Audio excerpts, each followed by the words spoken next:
What is up, wrestling fans? Welcome to episode number 596 of the Smark Moment Smack Talk Podcast Hot Tags of the Week. We're going to be breaking down the current events and the rumors and gossip and news and speculation and TV talk and everything else that we want to talk about that happened this week in the world of pro wrestling. I'm your host, as always, Tony Mango, and joining me, as always, are Callum Wiggins. Hello there. And Robert E. Felice. Hello. And as usual, we want to know what you guys have to say, so drop your thoughts in the comments below on YouTube. While you're over there, hit that like button, hit that share button, hit that subscribe button if you've not done that already. Click on that little thanks button if you want to toss a little spare change our way. Make sure that you are part of the members only club with the join button that's on there. Get access to the same thing as the Patreon, whether that's the Darkcast tier, the Pick Your Poison tier, or even just $1 a month tier. Anything like that goes a long way in helping keep the lights on. Thank you in advance to Frankie for being our newest signing up for the Pick Your Poison tier. We're going to have something coming up in the next couple weeks about that. Most likely his first suggestion, which was Mount Rushmore of the worst wrestling gimmicks of all time. So that should be real fun to talk about things like the Gobbledygooker and Mantar. And I mean, there's so many. We did that draft before of some of the worst people that are out there. And we're going to factor some of that in too. But that's the whole point of the Pick Your Poison. You get to sponsor something directly and be like, I want you guys to do this. Then we pretty much go, yeah, okay, we will. Yeah, we might make some tweaks here and there, but this suggestion seems like it's all systems go. So we're going to get around to that probably 2 weeks from now or so. And I might take some of his other suggestions into account for the main events and stuff too. I mean, always want to know your ideas. So drop your thoughts in the comments with like the ideas of what you'd like to see us do in the future and all. As far as the future goes, when it comes to the Redbubble stuff, I told you TeePublic was going to end up doing that too. So, oh no! Yeah, they're doing something similar to that. It seems like Etsy might be as well. Everybody's everybody's doing that whole, we are making money hand over fist, and for some reason we are taking that into saying we're not making any money. We gotta bleed everybody dry, just like this writer's strike that's going on, where it's like, you tell me you're making record profits, but you're going, we're so poor we can't pay our writers. Screw that, man. I'm all for the writer's strike being like, this is ridiculous. And also, positive thoughts to those guys. Had to live off of $200 million. I mean, how much more can they go through, right? Don't be an animal. I mean, they need to live too. Yeah, they need to be able to pay all of their maids and all of their butlers and all of their nannies and hired help and all. Because you can't just have one, right? It's ridiculous. I hate this whole thing. We're not going to get too much into the 1% and all that crap on this podcast. But if you have any ideas of what a good method of having merchandise in the future is, I am all for taking my stuff off of Redbubble and TeePublic and moving it elsewhere. So let me know if you have any suggestions when it comes into that front, and we'll get around to that. But for at least the meantime, still up there, Redbubble and TeePublic for A Mango Tees and Fanboys Anonymous and Smark Moment. Pick up whatever merchandise you can while you can, because who knows when I'm just going to say, I don't even know if I want it up there anymore. Screw you guys. I'm going home. Pull a little Cartman thing. So, hot tags. Get into some of these things here. The main thing that we're going to be talking about is our review of the 2023 WWE Draft in full, now that it's completely done, and now that we've at least had a little bit of time to figure out, how NXT is going to approach going forward, and now we know at least a little bit of the lineup of SmackDown tonight. It's not really fully in effect because it's not going to happen until after Backlash, but they clarified a few things. We got to the Raw side of the draft, and we hadn't talked about that yet at that point because we hadn't even had the first night of the draft when we were doing the hot tags and all last week. So we will talk about that, but we're going to toss some other things out there in the meantime. Really quickly, this one's the easiest one. Just some congratulations. We always get these like bad stories of, somebody passed away or somebody's injured or whatever that we have no much to talk about. But whenever there's a good thing, I like to put that out there too. And we had 2 really good things this week. Carmella and Corey Graves are expecting. So that pregnancy announcement is, of course, that's awesome. Congrats to those 2. And Gunther and Jinny got married, which is great. There's even footage out there of Gunther busting a move on the dance floor, which I'm sure a lot of people weren't expecting to necessarily see. Congrats to those two couples. That's awesome. First things first, because I think it's easier. Gunther and Jinny, congratulations. Gunther went to his wedding and said the dance floor is sacred, and then just completely had a blast. At least it looks like they seem very happy. I'm very happy for them.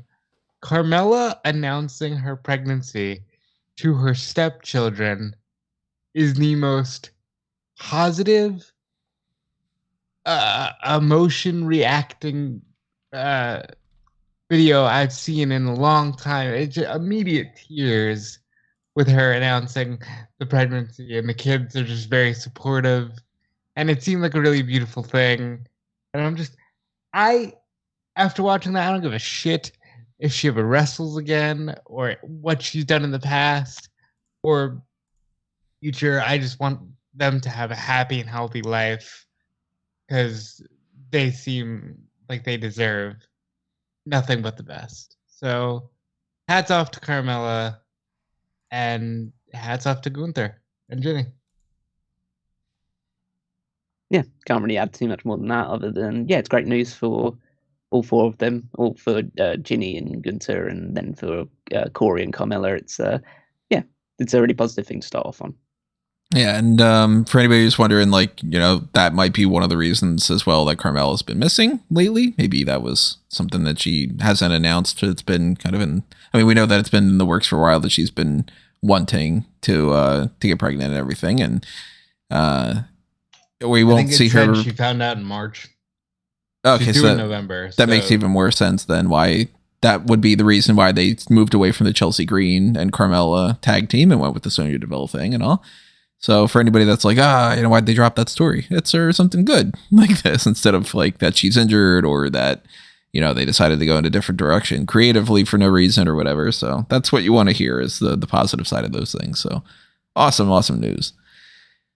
Unfortunately, we do have somebody leaving AEW as part of the news this week. Leva Bates is no longer going to be in All Elite Wrestling. I haven't seen any clarification of why that's necessarily true. I've only seen that she put out one of those statements of I'm so thankful for my time here and I'm excited for the next chapter, which is the most generic story that you can kind of tell. But I don't know if it's a matter of that they didn't renew the contract, or that she didn't want to renew the contract, or something along those lines. Do you have any more info on that? In any case, the contract expired, and whether it was mutual or something on AEW's, and I imagine it was mutual. But yeah, I was a bit surprised to hear they wouldn't be going forward with her, at least in a behind the scenes capacity, because she was all hands on deck for quite a while in that company, and seems like she had a couple different roles. Yeah, I was surprised to hear they didn't keep her, but obviously it's for the best, and I wish her nothing but growth as well. She obviously didn't get to do much as a wrestler, but got to do so much behind the scenes, and I'm glad that she had those experiences.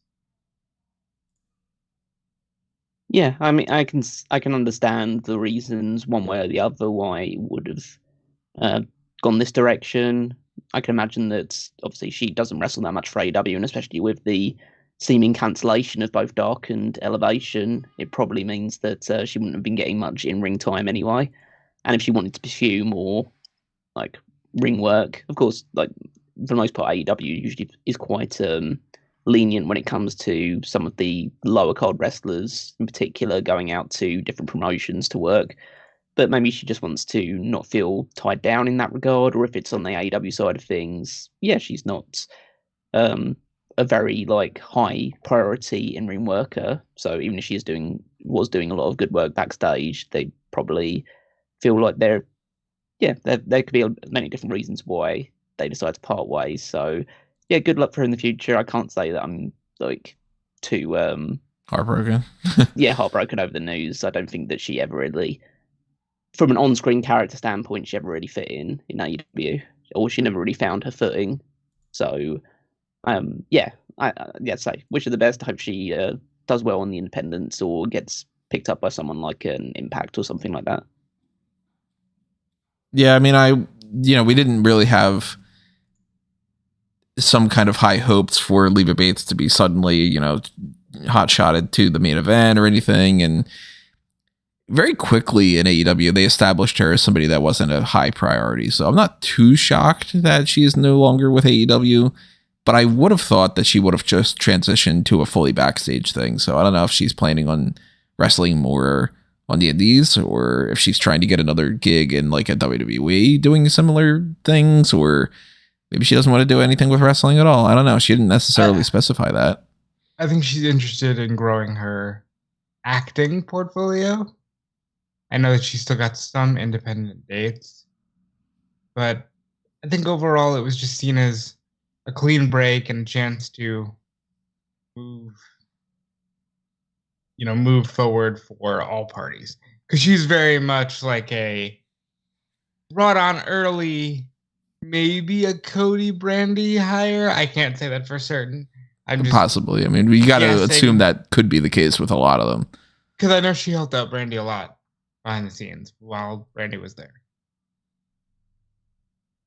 Yeah, and we don't know who like necessarily was brought on from the Young Bucks or from Kenny or from Cody, or who Jericho guy might have been, or who Tony Khan was like, oh, I really want these people or whatever.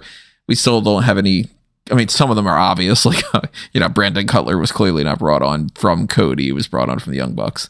And Riho is definitely more of a Kenny Omega hire and all. But Leva might have been in that mix. And we've seen some people leave AEW now. It's like it's the only case of somebody leaving. So could be amicable. Could be something where they just don't really have anything for her. And they've been doing some different shuffling of different people behind the scenes too. So maybe they kind of thought, maybe we'll get somebody else in those roles, and we don't necessarily need to have Leva Bates fill that in. Like maybe we hire somebody with more experience as like a brand coordinator or I don't know. She probably had a whole bunch of different things. She's probably a jack of all trades in some ways, but sometimes you need to sort of level up. And that's not to say that like Leva Bates was necessarily bad in any of those jobs. We have no idea. We weren't behind the scenes, but sometimes, when the company is growing, you do need to bring on somebody with more experience necessarily. And maybe she doesn't want to do any of that stuff in the future after she's done it too. So I'm curious to see where she pops up next, whether it's in the acting sphere, like you're saying, or whether it's Impact, or maybe she does get some behind the scenes job at NXT or something. I don't know. She might end up being a coach in the Performance Center for all we know. Maybe we get the return of Blue Pants. I don't know. Red, white, and blue pants coming ready in the Great American Bash. Silly. Yeah, but thumbs up for the job well done that I think she did while she was employed. Solid career and a lot of growth she had. Speaking of growth in AEW, let's talk about those All In ticket sales. Now, Callum, you are much more tapped into this than even Rob and I are, but fill us in on your perspective. So, I don't know if you guys know about this or not, but AEW is coming to Wembley in August. And, they have... So, pre-sale tickets went out on Tuesday, and that's when I logged in, like 9 o'clock in the morning, to secure myself my ticket to Wembley. So I will be there. I will be among the now being reported over 60,000 people who have signed up in over 4 days, in just over 4 days, making it one of the highest attended wrestling shows, I'd say, in history at this point. At least, like, that is what is being perceived. Or who knows, like 50,000 people could all get like a stomach bug in the build up to it, and then there's nobody going to the show. Or it could be 40,000 scalpers buying those tickets. At least according to reports, apparently there are only about a few hundred tickets that have been going on like second party websites. Good. Sold. So yeah, it seems like they've managed to avoid scalpers for the most part. Obviously, the scalpers will be most likely to show up during this point in time because this is when the tickets are on general sale. So maybe there'll be a few more going forward. But one way or another, that is a very impressive number. So yeah, it's a very, very good sign. I don't think I wasn't assuming it would get to this part by the time All In was coming around, and the fact that they're already here in less than a week means that there is a very, very high possibility that they sell this entire show out, because they haven't even announced a single match yet. That's the kicker for me, is now they had to deliver either way, it's Wembley, but now you really have to deliver, right? And I hope that it's understood that is going to be the greatest 2-week period in their lives, like, because you got to go from that to All In, which is traditionally like your biggest, if not second biggest show of the year.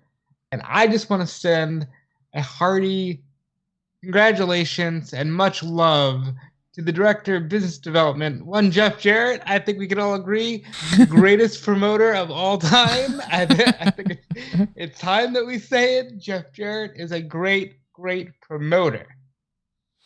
He's the reason they're selling it. That's absolutely. Yeah, absolutely.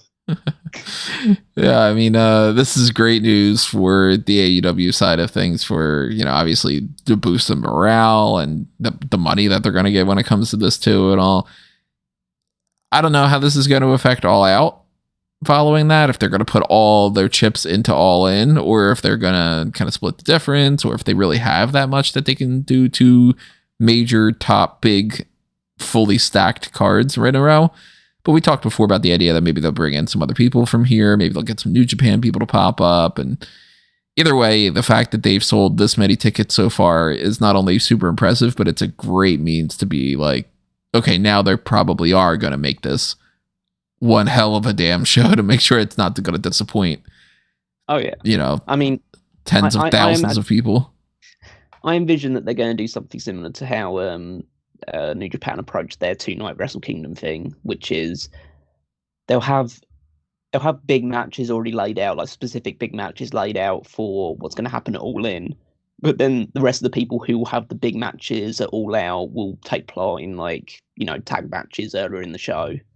So you still have the stars on it, but they're just, you know, featured lower down the card, and then you save, like, whether it's going to be like a world title match on this show or a big, realistically, there's a show where you could really main event with a women's title match, because if Jamie Hayter's involved, and that's a big enough match, I think, for the UK crowd to make that the main event of the show. Or you could just do something crazy like Ospreay and Omega again.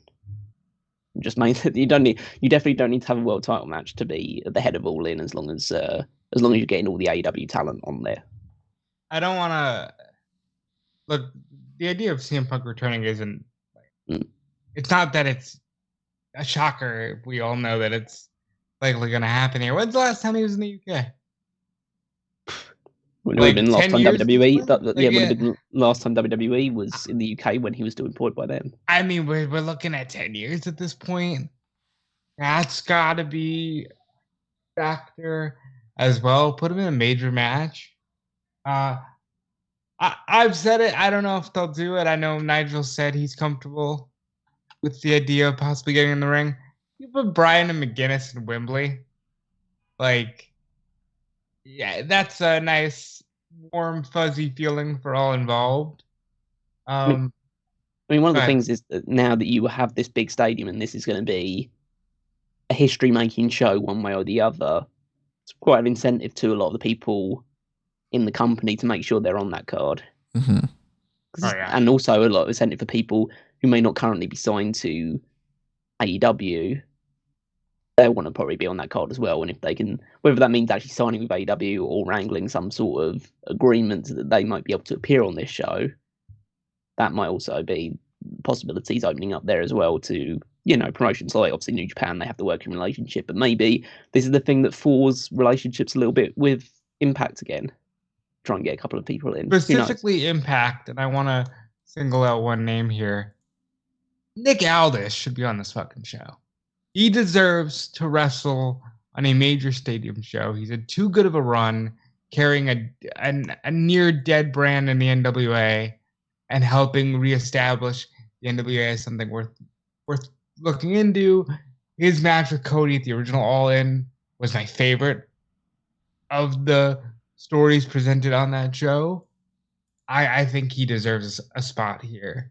But it's going to be hard, right? Because AEW's got so much greatness going on, Yeah. Maybe we see something like the Casino Battle Royale happen here to get a lot of people on the card that way. Then we can do some kind of maybe even casino ladder match at All Out to follow it or something. But they have a lot of options for a lot of people that they can put on this card, especially when you factor in a working relationship with New Japan or a working relationship with Impact and people from NWA and everything, and maybe some free agents here and there. We're not going to get Drew McIntyre on it. We're not going to get the Dyad on it.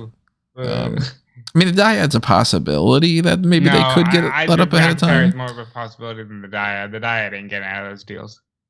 McIntyre's deal isn't done until the end of the year, right?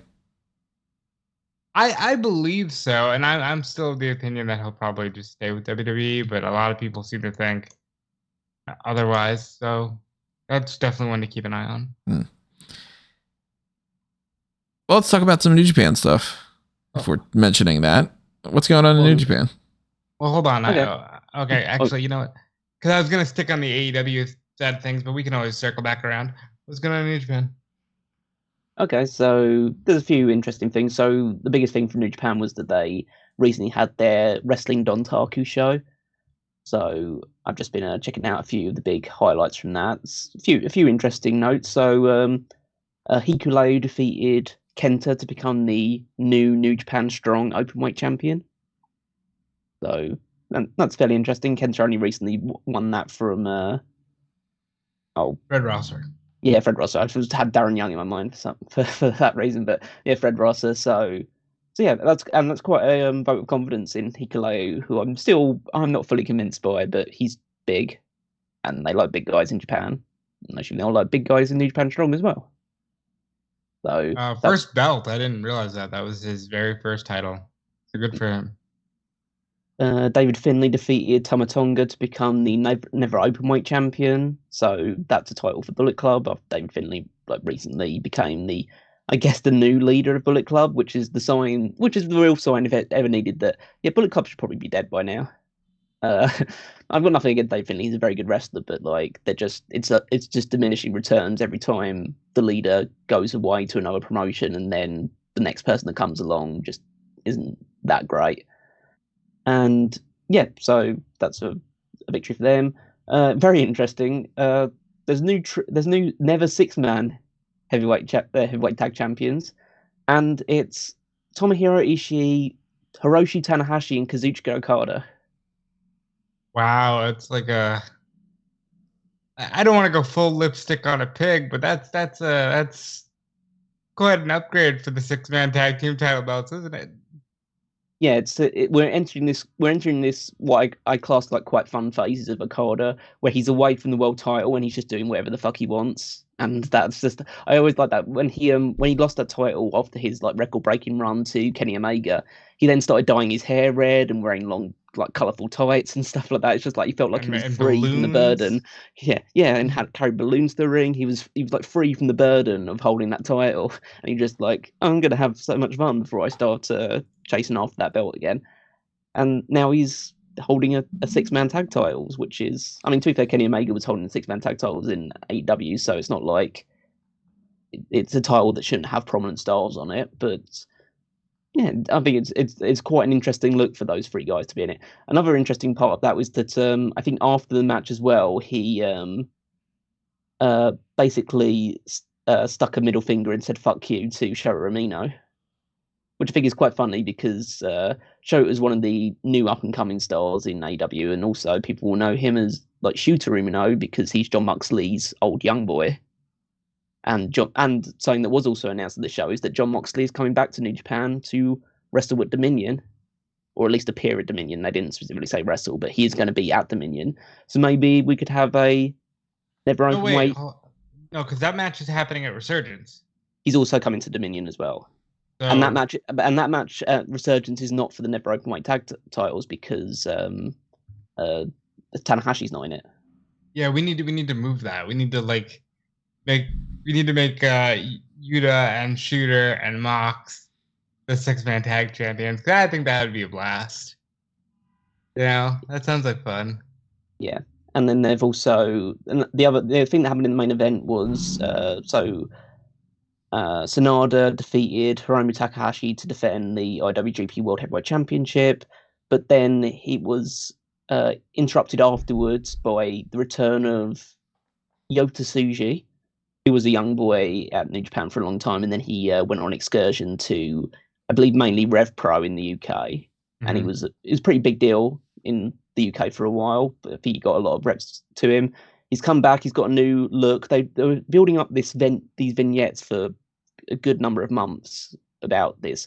I obviously I couldn't translate it because it was in Japanese, but the visuals were depicting some kind of like fiery wolf in a land of like desolation, and everyone started joking, "Oh, Baron Corbin's moving to New Japan Pro Wrestling," but it turns out it's Yota Tsuji instead.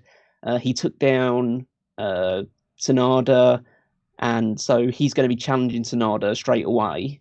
So the big vote of confidence for him for the IWGP World Championship at Dominion, which is their second biggest show of the year. So that's a real big vote of confidence for him that they're making him the main event of their second biggest show.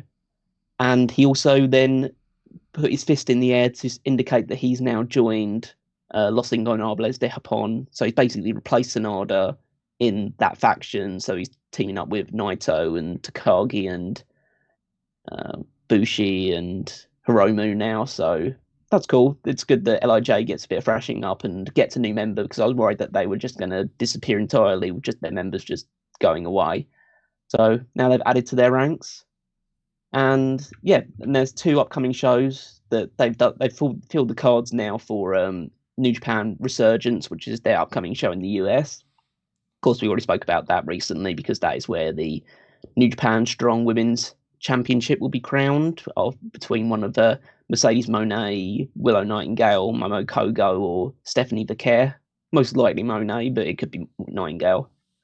And then the other matches they have listed currently are they've got the DKC versus Bateman, which is kind of like one of the lower card, like young boys type thing.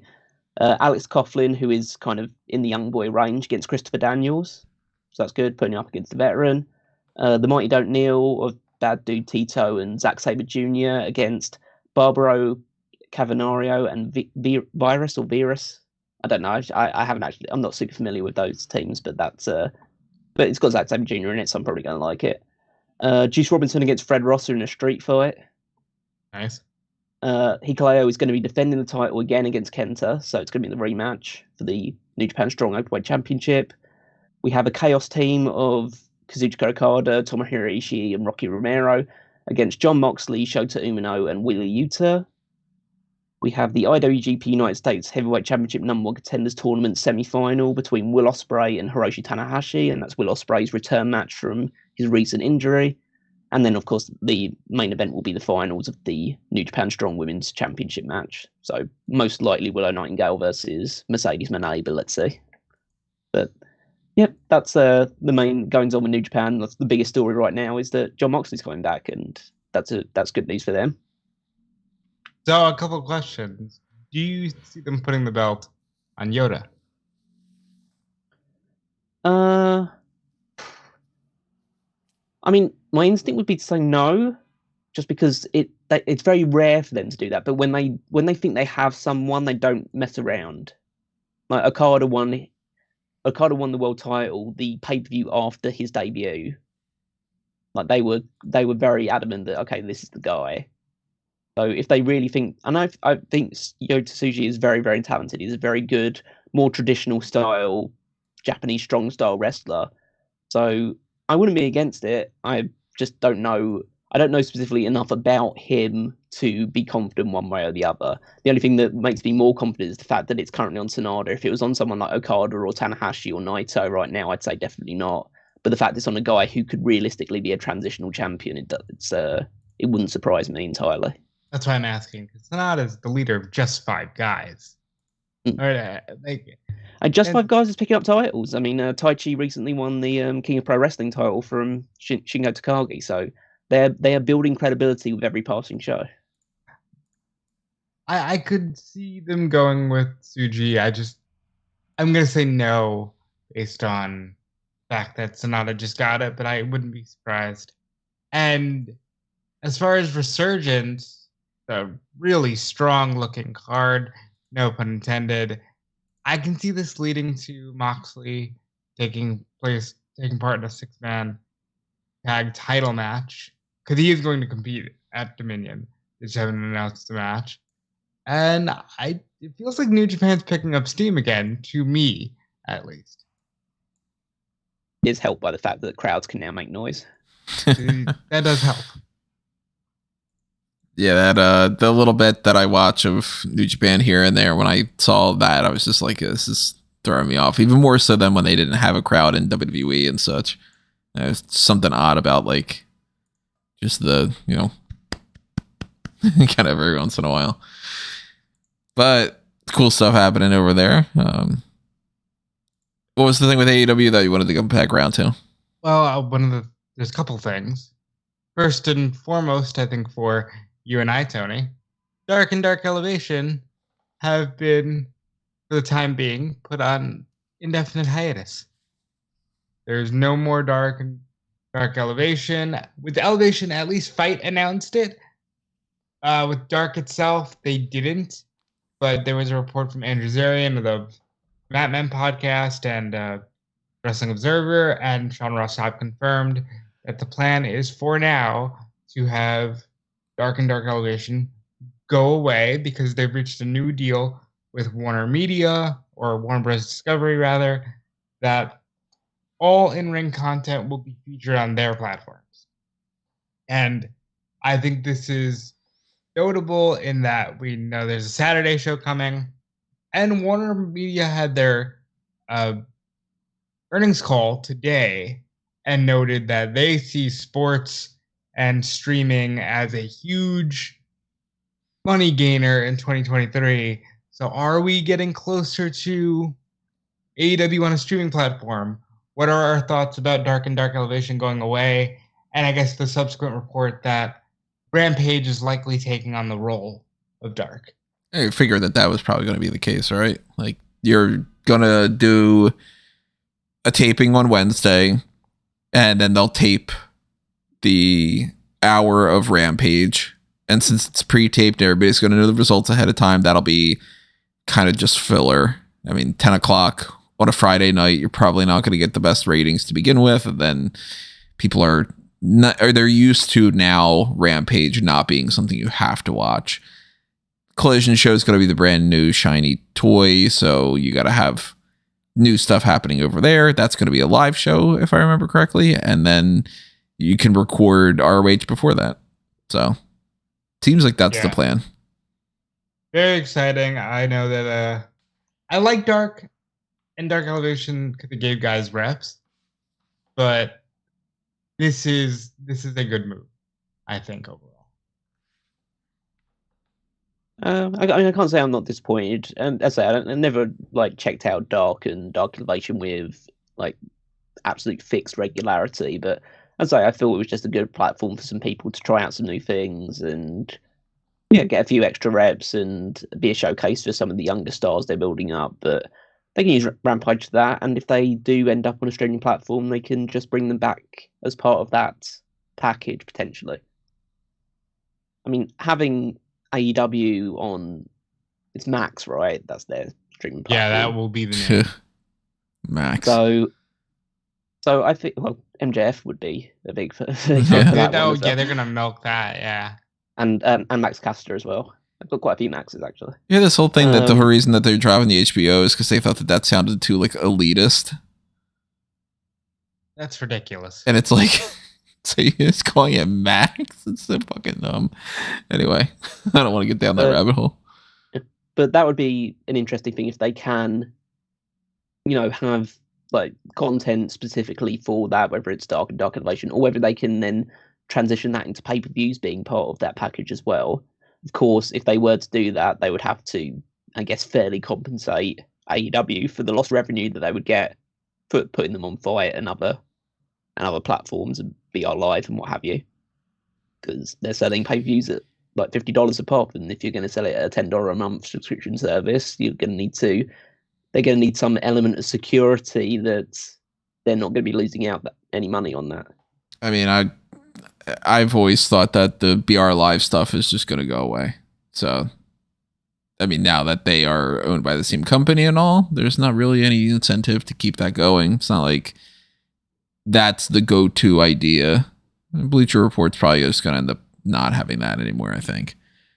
But we talked about that a million times, and then the next thing we know, the whole Discovery thing happened, and, you know, I mean, we're still in that bubble of that streaming war thing where people are still trying to figure out how they can milk everything for everybody, and then we're back to that 1% discussion. Listen, they just need to merge with Peacock already and be Max Cock Plus. That's what we want.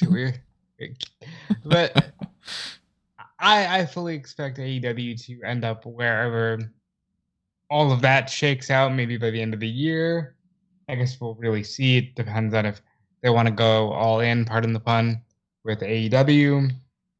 I mean, definitely the deals that they've given them for TV, right, seems to suggest that. But the other thing I wanted to talk about in relation to AEW is the hiring of Will Washington as the new AEW Wrestling Administration Coordinator. So Tony Khan announced this personally on Twitter.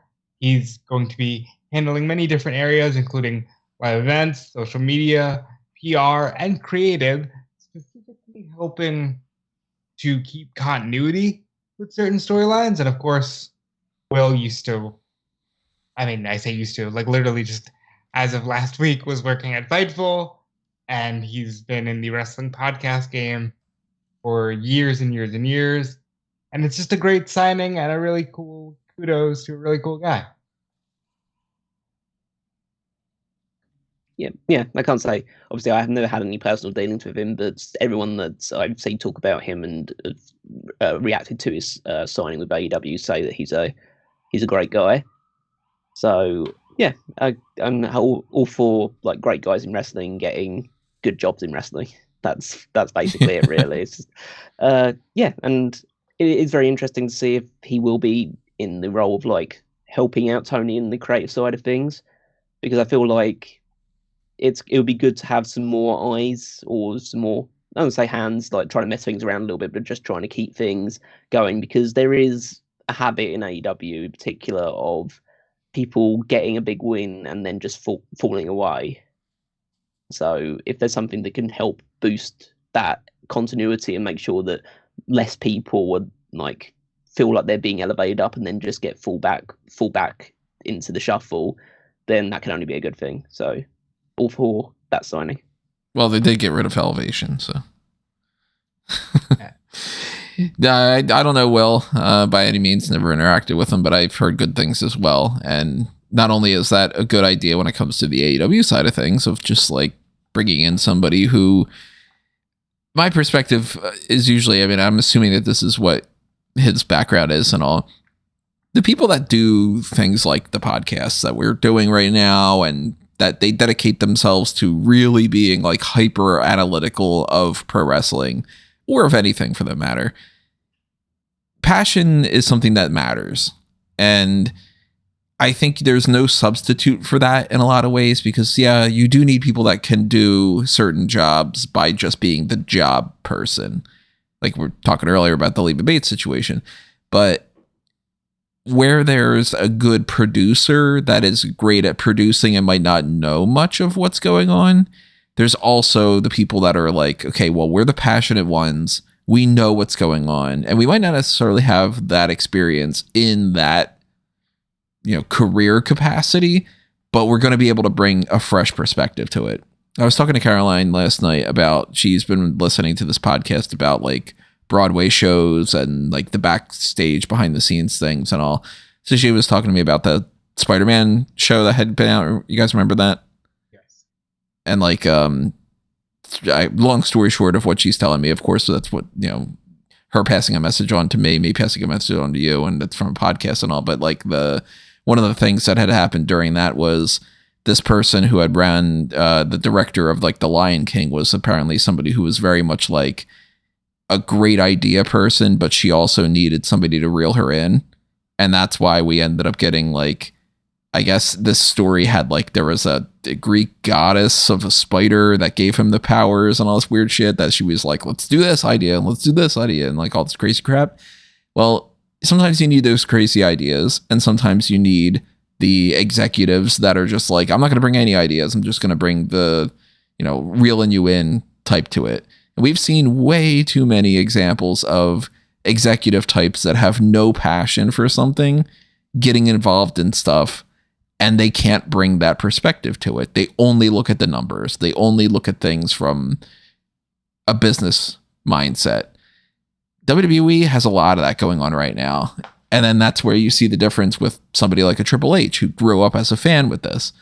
So I think, despite not knowing Will, despite not knowing how they do things behind the scenes, despite not any of that kind of connection, I think that this is great because it brings in somebody who has been hyper analyzing things, so he can be more of a voice of the fans. That's all the more reason why things like when I talk about, hey, like I've put in a position from WWE, had a script supervisor thing. They eventually got rid of the job before they even hired anybody. I guess because they realized, oh man, if we have somebody that has this job, we're going to actually have to have them tell us the things that we don't want to know that we're doing. But, I've been pitching that stuff for the longest time because it's like, who do you trust to have that kind of a job? Do you trust the bean counter to quote the numbers whole game thing from GoldenEye? Or do you get somebody who would have these lists in their minds and all?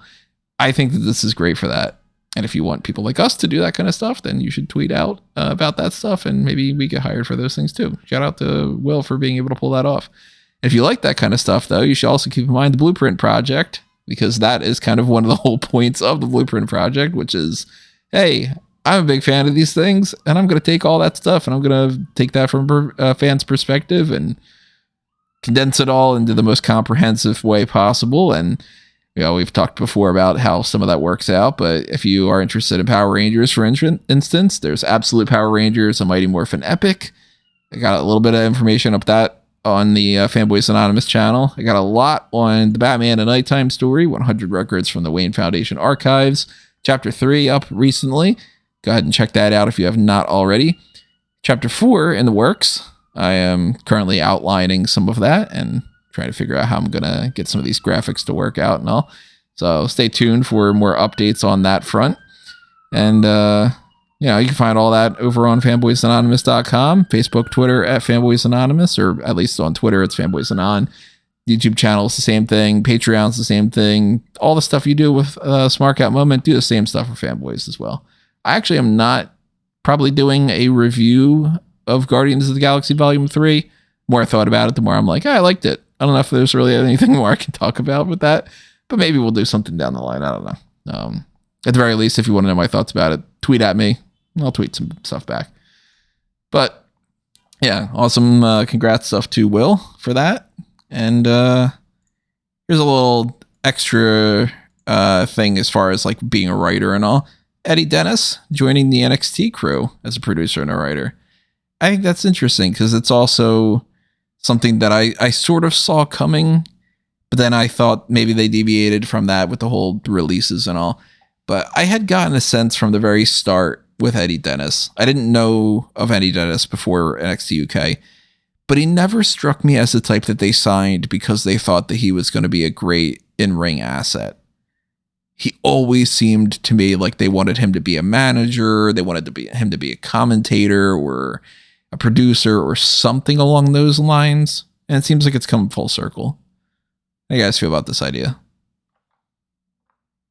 I think it's good. I think Eddie Dennis was one of my favorites during the brief time I watched NXT UK.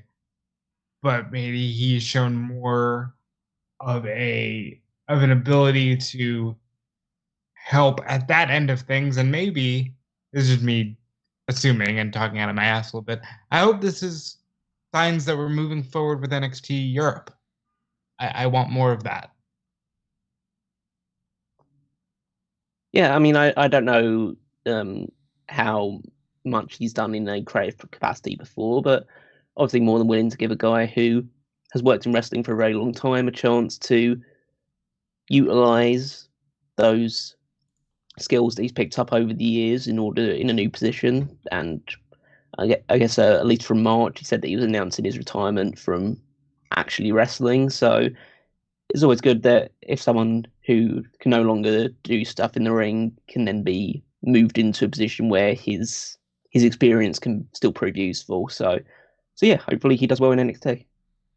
Curious to see what his contributions are going to end up being. We usually don't know too much about that information. It's not like every segment pops up with a little end credit scene that says produced by whatever, But maybe we see some tweaks going forward in NXT. We end up going, what if that was an Eddie Dennis thing or something? I don't know. If we see Symbiosis return, then we know that's at the very least.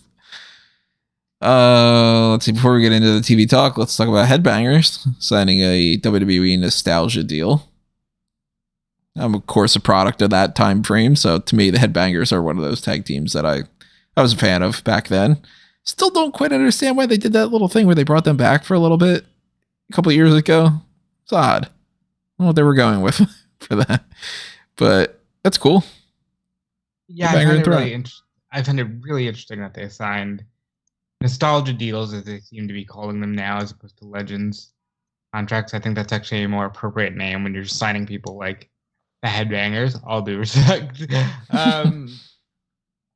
This is fun for me because that means they'll likely be in video games. That means they're going to get new merchandise. Mosh and Thrasher are very much, boy, if you were really watching in 97, they were a tag team that you know. And then if you weren't at any other point, you might not. Yep. But there's also the Chaz half of it that's like, do we get Beaver Cleavage merch and action figures and video game characters? And do we get Chaz, the guy from New Jersey? Do we get action figures and characters for him? Do we get the Flying Nuns? I wonder how deep they're going to go with it now. I'm assuming not too deep. I don't think they're going to be like, okay, we have a whole new wave of merch for the Headbangers. Yeah, good signing. I mean, I can't say too much about it because I don't have any nostalgia for the Headbangers because they were around before my time as a fan. So I didn't watch them live, and then when I did watch them, by going back through the archives, I thought they were crap. Fair. And so yeah, I can't say that it's a great thing, but like, if the Boogeyman signed to a nostalgia contract, then anyone could be signed to a nostalgia contract. They should try to just at least lock in as many people as possible for deals where it's like, I don't know how the deals necessarily work, but cut them in on some sort of a check. Do that type of thing where it's like you can print the t-shirts and stuff on design or designs that like are on demand. Kind of do like a TeePublic type thing, but in-house. You don't have to pay their stupid fees. The saltiness coming through. And, you'd slap a design on there and you go, hey, look, here's our giant catalog of nostalgia people, and you don't necessarily pay them anything, but you pay them a percentage of the royalty. You go ahead and do that. That works. Like Pro Wrestling Tees, do something kind of along those lines. Get as many people as you can possibly do. Put that stuff up on the site. Pay them a certain percentage of that, and you don't have to pay them anything other than that. I think that that's perfectly fine. And then, Legends can make some money here and there. You don't have to really promote it like crazy, but they can promote it if they want because they get a percentage of the cut. So if anybody's like, you want to pick up some merch, then go to the WWE shop page that we have over here and you do that. Like the infrastructure there, I'm sure is perfectly fine. They can pull it off. Maybe that's not what they're doing. I don't know. That'd be my suggestion. Hire me. Do you think that they potentially have some one-offs in the ring just because they did bring them back relatively recently? It wouldn't shock me if they had something, but I don't really expect it. Because that was still a couple years ago. So, yeah, time changes quite a bit. 2016 is a lot further than I'd like to believe that it is. Yeah. I saw something that was like talking about 2014 or whatever, and they were like, 9 years ago, whatever. And I was just like, 2014 was almost 10 years ago. Come on. Still think that the idea of 15 years ago is like maybe like 1980 something. Lost complete track of my time. Too goddamn old. Let's see. Let's talk some TV stuff before we round it out with the draft. Let's go in a different order than we normally do. Let's talk about Dynamite, actually. Then we'll round out with WWE.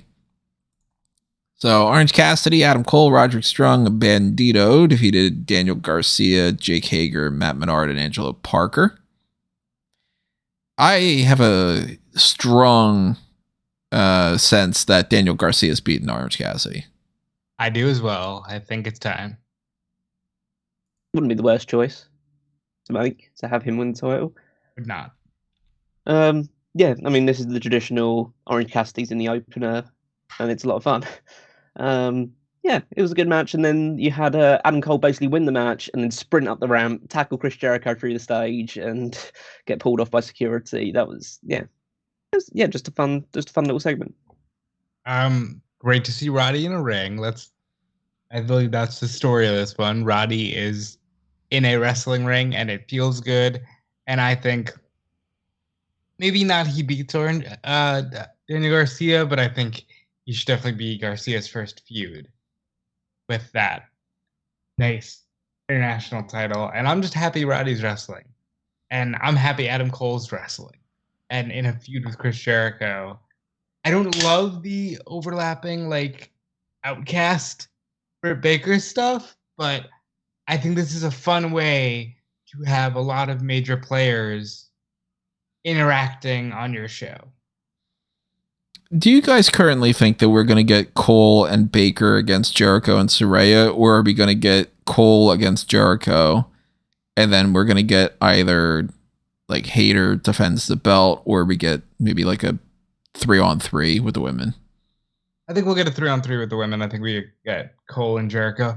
I see that mixed tag happening on Dynamite or something. On Dynamite, yeah, like that can happen. Because I'll say this, I mean, cards on the table. I didn't watch a good portion of this episode of Dynamite. I was just busy doing a lot of other things. But the thing that really made me not tune in was I'm, wrapping up, working on dinner and everything. And I'm talking to Caroline, and she had asked right before the Saraya segment, she's like, is Saraya still like wrestling, or has she gotten injured or anything like that? And I was like, no, I haven't seen her really wrestle in a while. But even if she does, it's going to be a segment that I'm not going to really like, because they've been doing the same bullshit every single time. And like, she's going to end up just fighting somebody like a Willow Nightingale, and then everybody's going to attack each other, and they're going to do the whole, spray paint thing. And I was explaining the Outcasts versus the Outsiders and how it's just like a lame retread of that and all. And then next thing I know, I'm like, oh, look at this. The segment right now, it's Willow Nightingale against Saraya. And turns out that they did the whole thing after that with Hikaru Shida, and she comes out to seemingly help out the Outcasts, but that it's like, oh, it's a ruse, and she's actually not a part of the Outcasts, because it would have made no fucking sense if she would have been. The whole point of the Outcasts is they are like WWE people that came over, and Sheeta's never been in that mix. So that makes maybe go, I don't really feel like paying attention to this segment. And then I just lost track of a lot of other things. So I missed out on the segment that was prior to that too, just from cooking dinner, of the Blackpool Combat Club talking about the Elite and the Bret Hart thing. Was that something that was pretty cool, or was that something that's just sort of meh? Well, everything the Blackpool Combat Club, everything they're doing is fucking great. Like, this is the kind of wrestling that I want to see. I just want to see this for 2 hours every night of the week that there's wrestling. It's guys that know what they're doing, know how to wrestle in the ring and talk on the microphone, saying that, in this case, it was Danielson alluding to Bret Hart, and saying, I always felt like I was better than him, but I'm not as much of an egotist as him. I want there to be someone better than me when I'm done. I hope all of these guys are better than me when I'm done, and I hope that we create a generation of better wrestlers than us. And then Moxley basically said he's going to fuck up Kenny in the cage next week, and like, that's what I want. Like, the first 30 minutes of this, with all the Adam Cole, Roderick Strong, Chris Jericho stuff, and then the Blackpool Combat Club stuff, that's my wrestling. Like, that's what I pay to see. So this is thumbs up, at least for the first half of the show for me. yeah, can't really add much more to that. It was just it's a solid promo segment between 4 guys that know what they're doing. Yeah. I was a fan of this Sheeta angle. I mean, I know I'm seemingly the one guy that doesn't seem to be totally against this whole Outcast storyline, because I think it's logical and what they've been doing makes sense. What doesn't make sense is Willow Nightingale coming out without anybody to support her, because you know how the Outcasts operate. You should at least have, a Sky Blue or Riho or someone in your corner just to back you up against the attack, the inevitable post-match beatdown. But having Sheeta turn up, and I'm totally cool with the idea of her feigning joining the Outcast, because the Outcasts are heels and the heels are allowed to be dumb. That's basically the rule.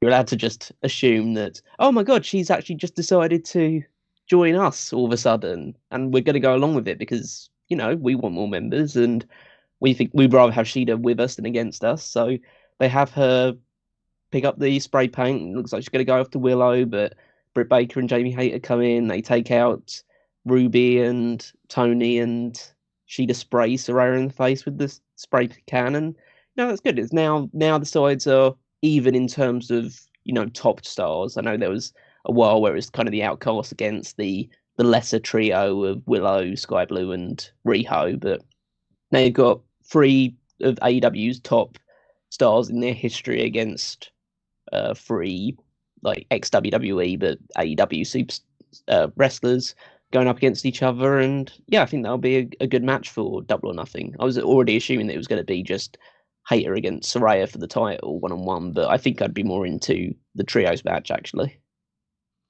And it seems that with Athena doing something with Sky Blue now, I mean, we've talked about Athena being potentially one of the great options that could join the Outcasts. She's not losing the title to Sky Blue. I don't think she is, but I think she's actually not gonna turn up on AEW TV. I think she's almost like Eddie Kingston in that way, where it's like, no, I think she's happy on Ring of Honor. They let her have a great match every week and beat somebody up, and probably just fine doing that.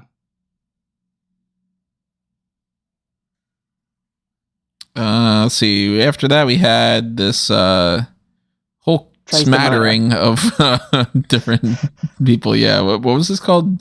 Tres de Mayo Trios? Tres de Mayo Trios Battle Royal. So 3rd of May Trios Battle Royal. That's what you do. Obviously, I don't know if Tres de Mayo is as big as Cinco de Mayo. I assume it's not. Oh, this is Cinco de Mayo anyway, but yes, when we're recording this.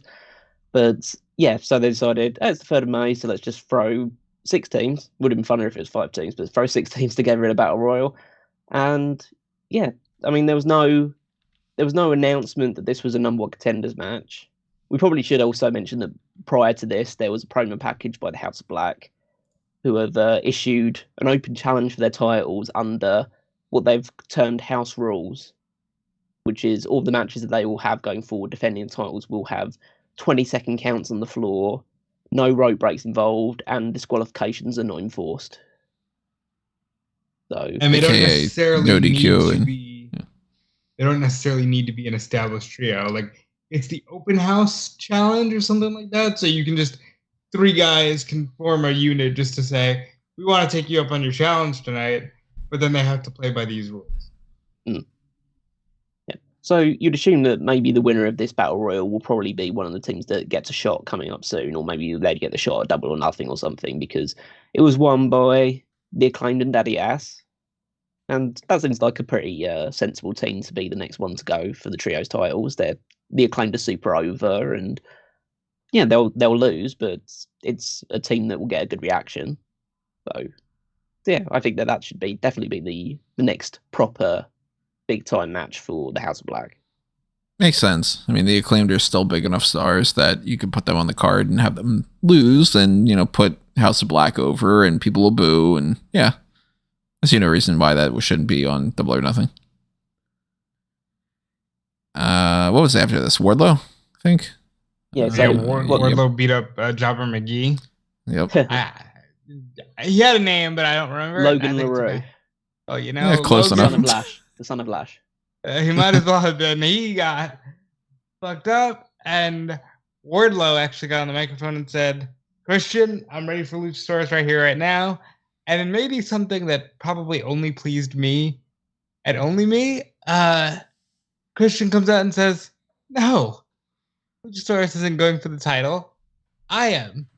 And god damn it, I want Christian Cage as my TNT champion. I don't know about you. I definitely do. I desperately do as well. Like, I think that is, it's just the right move. He's one of the most over heels in the entire company. He's a fantastic wrestler, and I don't think it's going to happen because you really going to have. There's again, it's the balancing out with Wardlow, which is he's such a difficult person to book because you just want to have him win all the time, but you don't want him to be a world champion because he's not world championship material, at least not yet. And so you have to, but you can't just have him lose every time that he's holding this title. But he can't hold this title forever because he's really a vacuum on this title. Every time he's holding it, there's no interest in the TNT Championship. So I would like to see Christian win, and for Wardlow to, I don't say go away for a while, but do something else. Get into a blood feud with somebody that doesn't involve any championship. I agree. I don't think that there's almost any chance Christian's winning that belt. But we'll talk about that. You're wrong, pal. When we get to Double or Nothing. Maybe not, but Luchasaurus potentially. Maybe. I'd kind of buy Luchasaurus a little bit more than Christian right now, but then again, I didn't think that they would have Wardlow drop the belt to Joe so he could drop it to Darby so he could win it back so that he could lose it to Wardlow so he could lose it to Hobbs so he could win it back. Like the TNT title is very much just, what do we feel like doing this week? Because it's completely different from last week. Yeah, so. I do think that to agree, but I also think that the time that Joe and Darby were feuding over it was the best this title's looked in a long time. So maybe they should have just stuck with that instead. I thought it was meh. It was fine. It wasn't an upgrade, really, in my mind. But to each their own. Ricky Starks beat Juice Robinson. They're going to continue that feud towards Ricky Starks versus Jay White, I'm assuming, at Double or Nothing.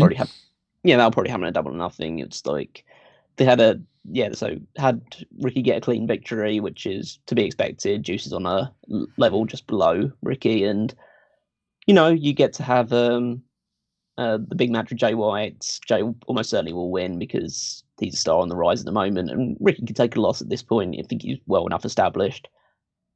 So, but yeah, that's the angle. But I don't want to overlook the best segment on the show, which was a trip down to the farm. Oh my God, Jeff Jarrett is the best.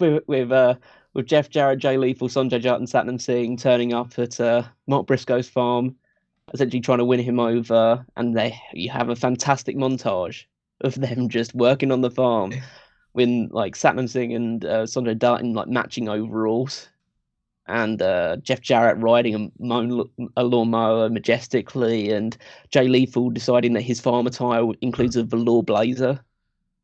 It was so much fun. These guys need to turn babyface. They're too good. Do you see what I'm saying? Jeff Jarrett is getting his flowers, and you love to see it.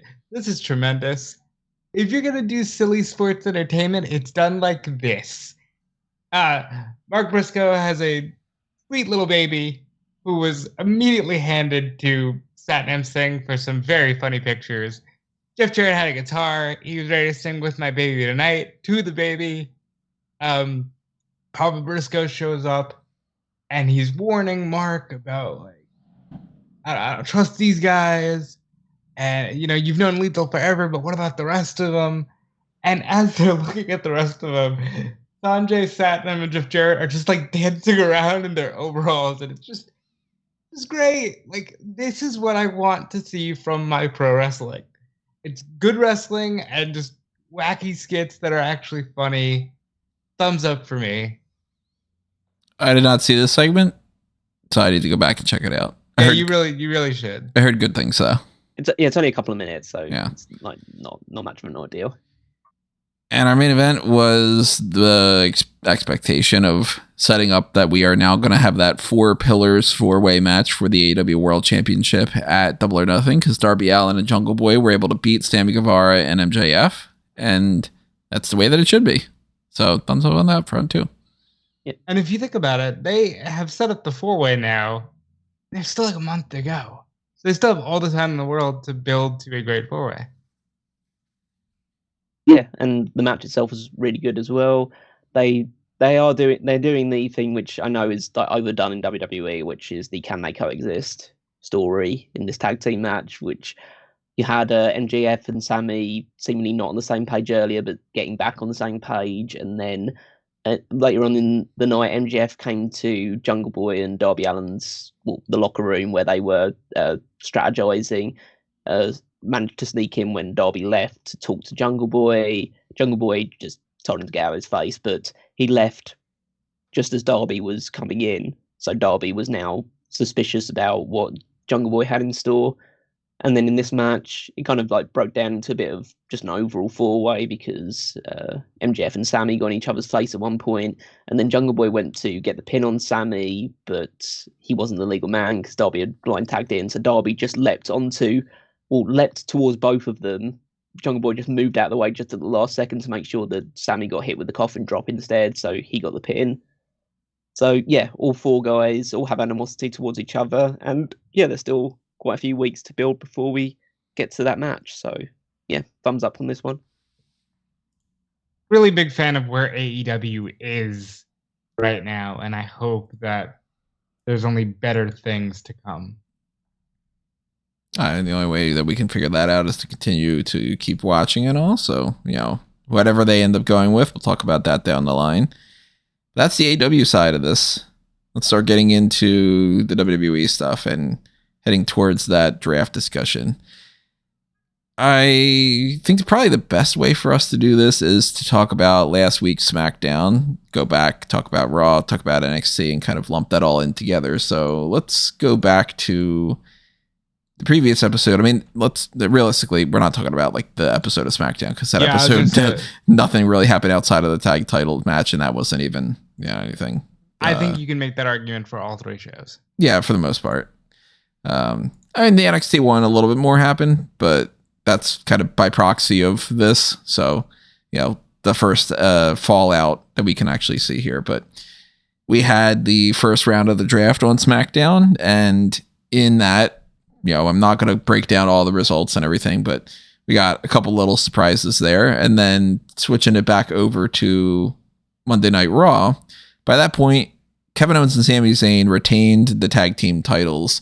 So one of the stories continuing on, no matter what the draft thing was happening, was Jimmy and Jay are still not in good spot with the bloodline, and the whole, now we've got the world championship is going to be on Monday Night Raw, and Roman Reigns is over there with Solo Sikoa, and it's not that the Usos are necessarily, but we're going to see where they play out. That's how that was sort of heading into Monday Night Raw. And starting it off on the Monday Night Raw side of things, they go straight to Rhea Ripley, and they're balancing out the championships on that front a little bit. Talked about some Charlotte Flair stuff and all. Eventually, Kevin Owens and Sami Zayn get moved over to Raw. SmackDown gets the Usos, and we got that split going on. But here are some of the interesting things that I think that we've got going on right now in WWE that some people are talking about, some people aren't necessarily talking about. Rey Mysterio is split from Dominic. They did that very well. They got one match in. It was a great match. Let's not beat that dead horse. I'm all right with it. Means we're not getting that mask match that we probably assumed would happen at some point, but maybe they'll save it for further down the road. But I mean, I'm in no mood for Mysterio to lose his mask or retire anytime soon. So, because his segments and his matches are usually some of the best on TV. Yeah, so yeah, I'm cool with this move. Seems to make sense. I'm not 100% opposed to it yet, but to me, it kind of depends on what they plan on doing going forward. And a lot of that, for that matter, realistically, even some of the draft moves, it's like maybe they have a plan, maybe they don't. I think by this point in not only my fandom, but just in history, I am well past the point of being like, oh, I'll just give them the benefit of the doubt. They're all going to figure this out. We know full damn well that that's not the case all the time. So I don't trust that some of these draft moves are for the better. I think that they are going to run into quite a bit of problems with some of the balancing acts. And I don't necessarily trust that maybe Dominic isn't going to continue to have the crazy amount of heat that he has if the Rey Mysterio stuff kind of goes away. Kind of depends on who they want to pair him up with next. At least for right now, we got Backlash coming up tomorrow night, so they are going to continue to interact for that show. But then we get the quote-unquote hard brand split, and then they shouldn't really interact going forward. I don't know, maybe they're going to break that rule almost immediately. Natalia is not aware that there's supposed to be a hard brand split. No. She's like, oh, you can just jump back and forth. It's like, no, just because I got drafted to Raw doesn't mean I won't show up on SmackDown. That's the beauty of WWE. What the fuck are you talking about? To her credit, though, they also are like, hey, hard brand split. We're creating a championship that's going to specifically be on the anti-Roman Reigns brand. We'll get there. And then they're like, by the way, even though that's on Monday Night Raw, the SmackDown people are eligible to fight for that. What the fuck's happening with that? Let's just talk about it now. Why are they doing it? So, in my desperate attempt to rationalize, I feel like the only thing you can say as a rationalization is we're giving the SmackDown superstars a chance to fight for a title that they can actually win before they're stuck on the Roman Reigns show. Imagine he comes out and says that. He's like, we're giving you a chance to win a belt that you actually can win until, because Roman's probably keeping it until September 2024. Like, I that's the only logic I can give. I think it's the dumbest thing in the world. I was hoping when Michael Cole said it last week that he was just misspeaking. Or saying like, okay, well, until the brand split is settled, we don't know who's going where. So people who could be on SmackDown now might be, it turns out that they're just sort of like, doesn't matter. Immediately. Now, Triple H announced that this tournament, which is kind of a wonky tournament as is, I believe there's going to be, 2 triple threats on Raw and SmackDown each. Then the winner of those triple threats will fight each other either that same night or the next week on their respective shows. And then the finals will be held at Night of Champions itself. It's a good way to get content. It could be that. They could be just milking it for content. But, like, if you got a hard brand split, the first thing you should probably do is go, this is a Raw belt for Raw guys to do Raw things. Stop. And if it's going to be Raw versus SmackDown, like the winner of the one side versus the winner of the other side at Night of Champions, then we got to start looking at who the hell do we have on SmackDown that's going to lose that match, and then we start getting into some of this stuff.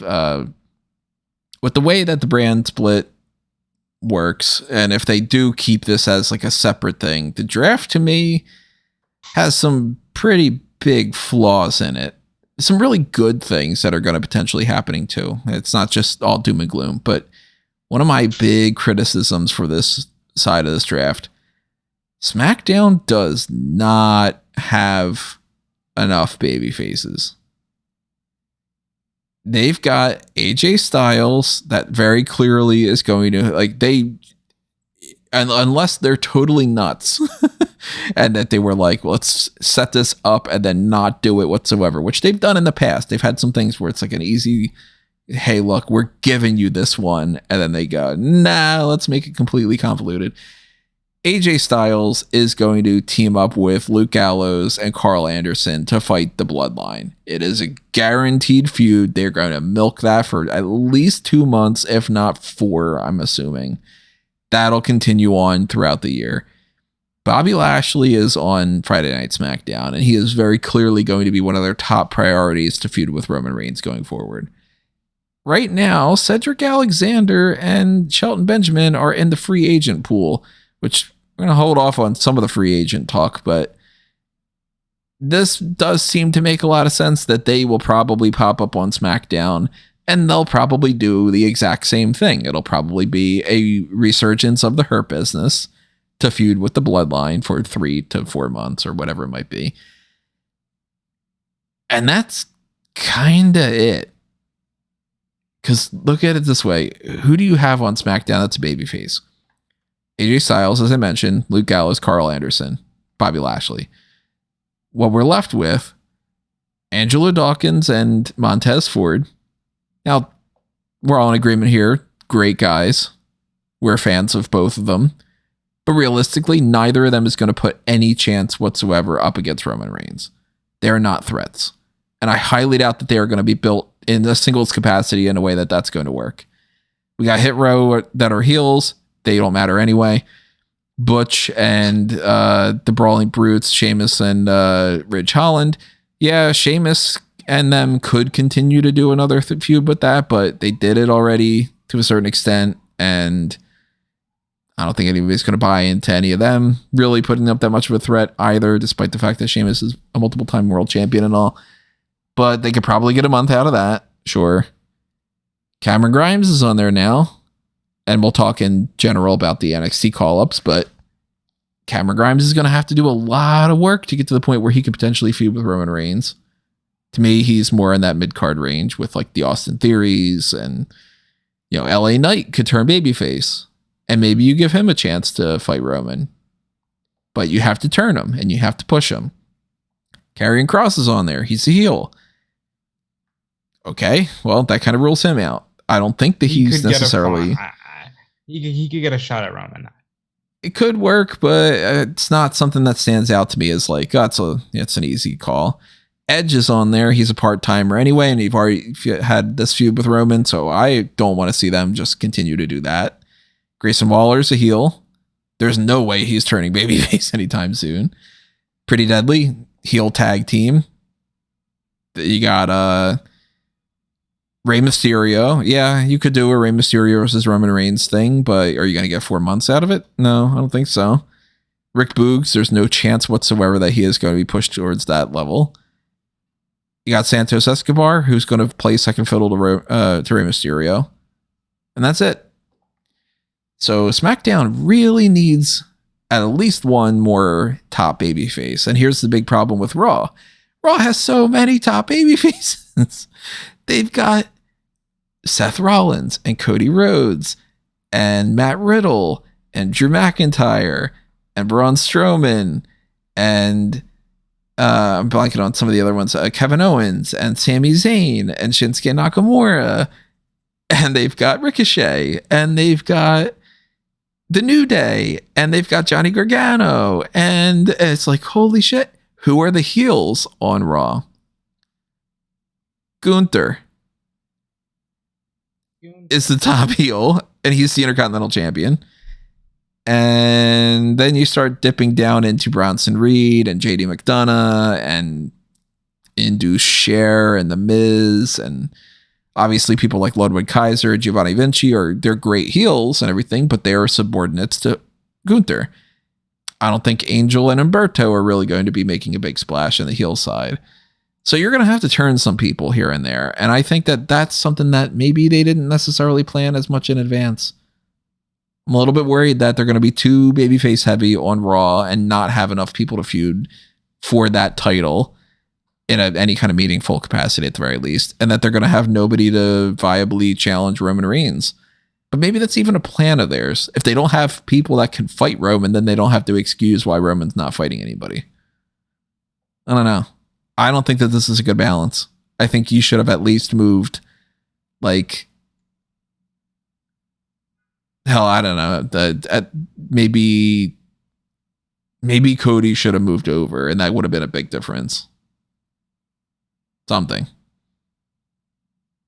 I'm still illusionally in the camp of Cody will move some point, some way, because there was even discussion of like, well, if a SmackDown guy wins the title, it would facilitate a trade. I don't see them doing that, but it's another way to potentially get Cody Rhodes. How was that mentioned? I believe that's what Triple H might have said on the, it was during the Backlash. Okay, because I didn't check that out. I didn't check it out either.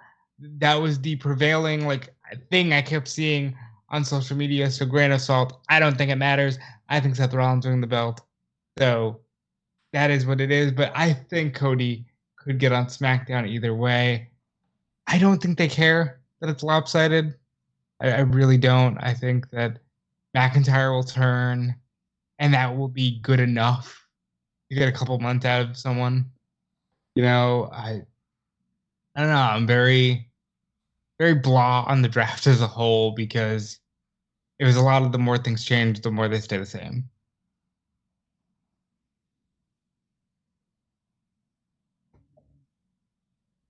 I don't really have much to add to that because that's it's not really something that I'm paying that much attention to or care that much about. It doesn't really surprise me that they imbalanced the rosters somewhat, but at the end of the day, it doesn't really. Well, I say it doesn't matter who's on SmackDown because Roman's not dropping that title anytime soon. So yeah, but you got to have feuds to fill in for that, and you got to have you got to have something on SmackDown. You can't just have matches that are like, okay, tune into SmackDown this week, and it's going to be Cruz del Toro against Ridge Holland. Why not? Well, I just want to watch it. That's the point. Well, yeah, but it doesn't matter. If you don't watch it, other people will.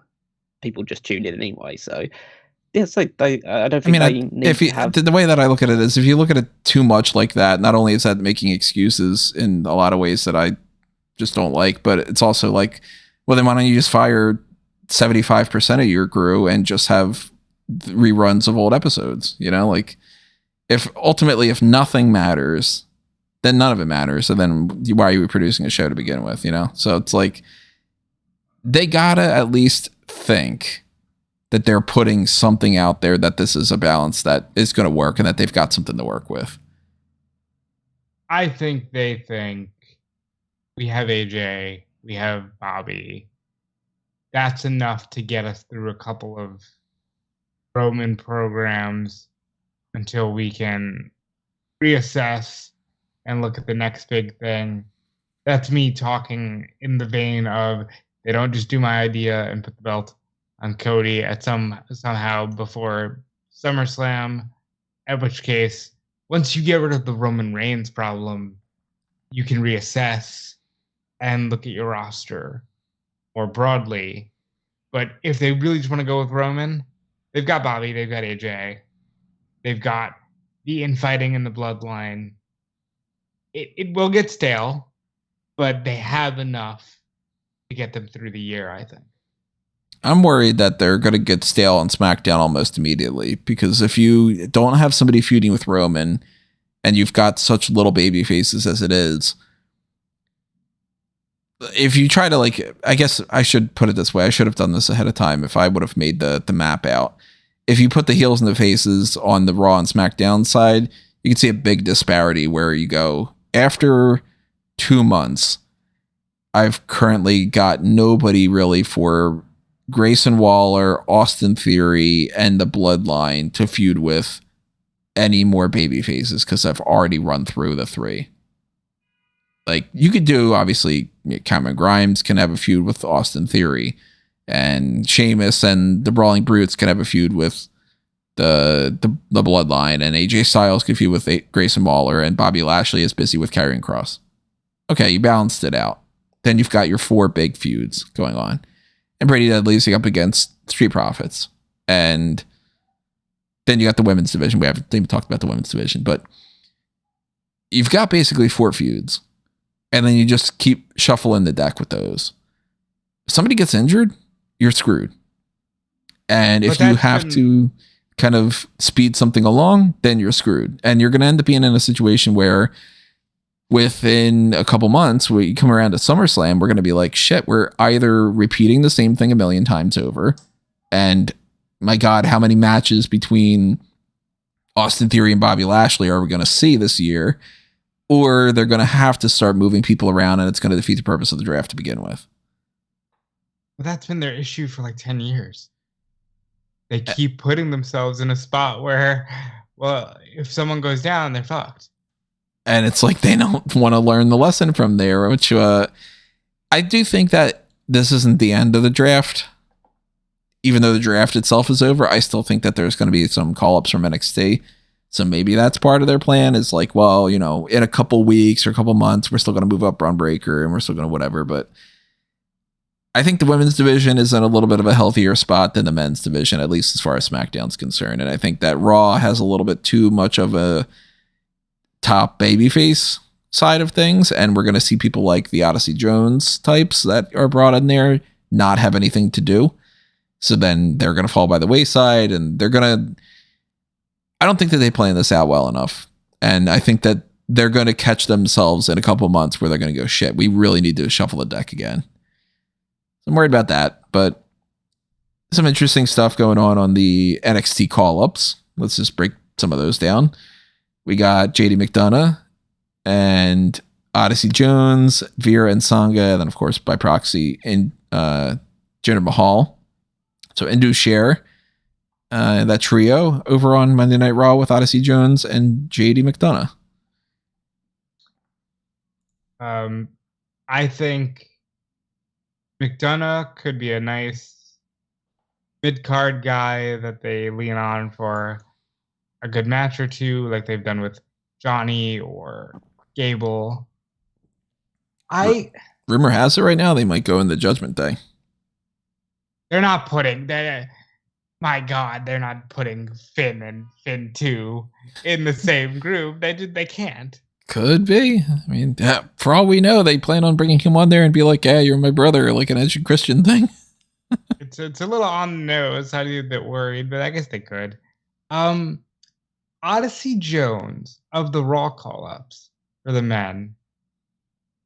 I feel like he's a toss-up. If they want to, they can try to make a huge thing out of Odyssey Jones. He's one of those guys, and I always look at these people who did jack shit on NXT, which means clean slate to make a real star on the main roster. And they could. I don't necessarily see it happening, but wouldn't surprise me if it did.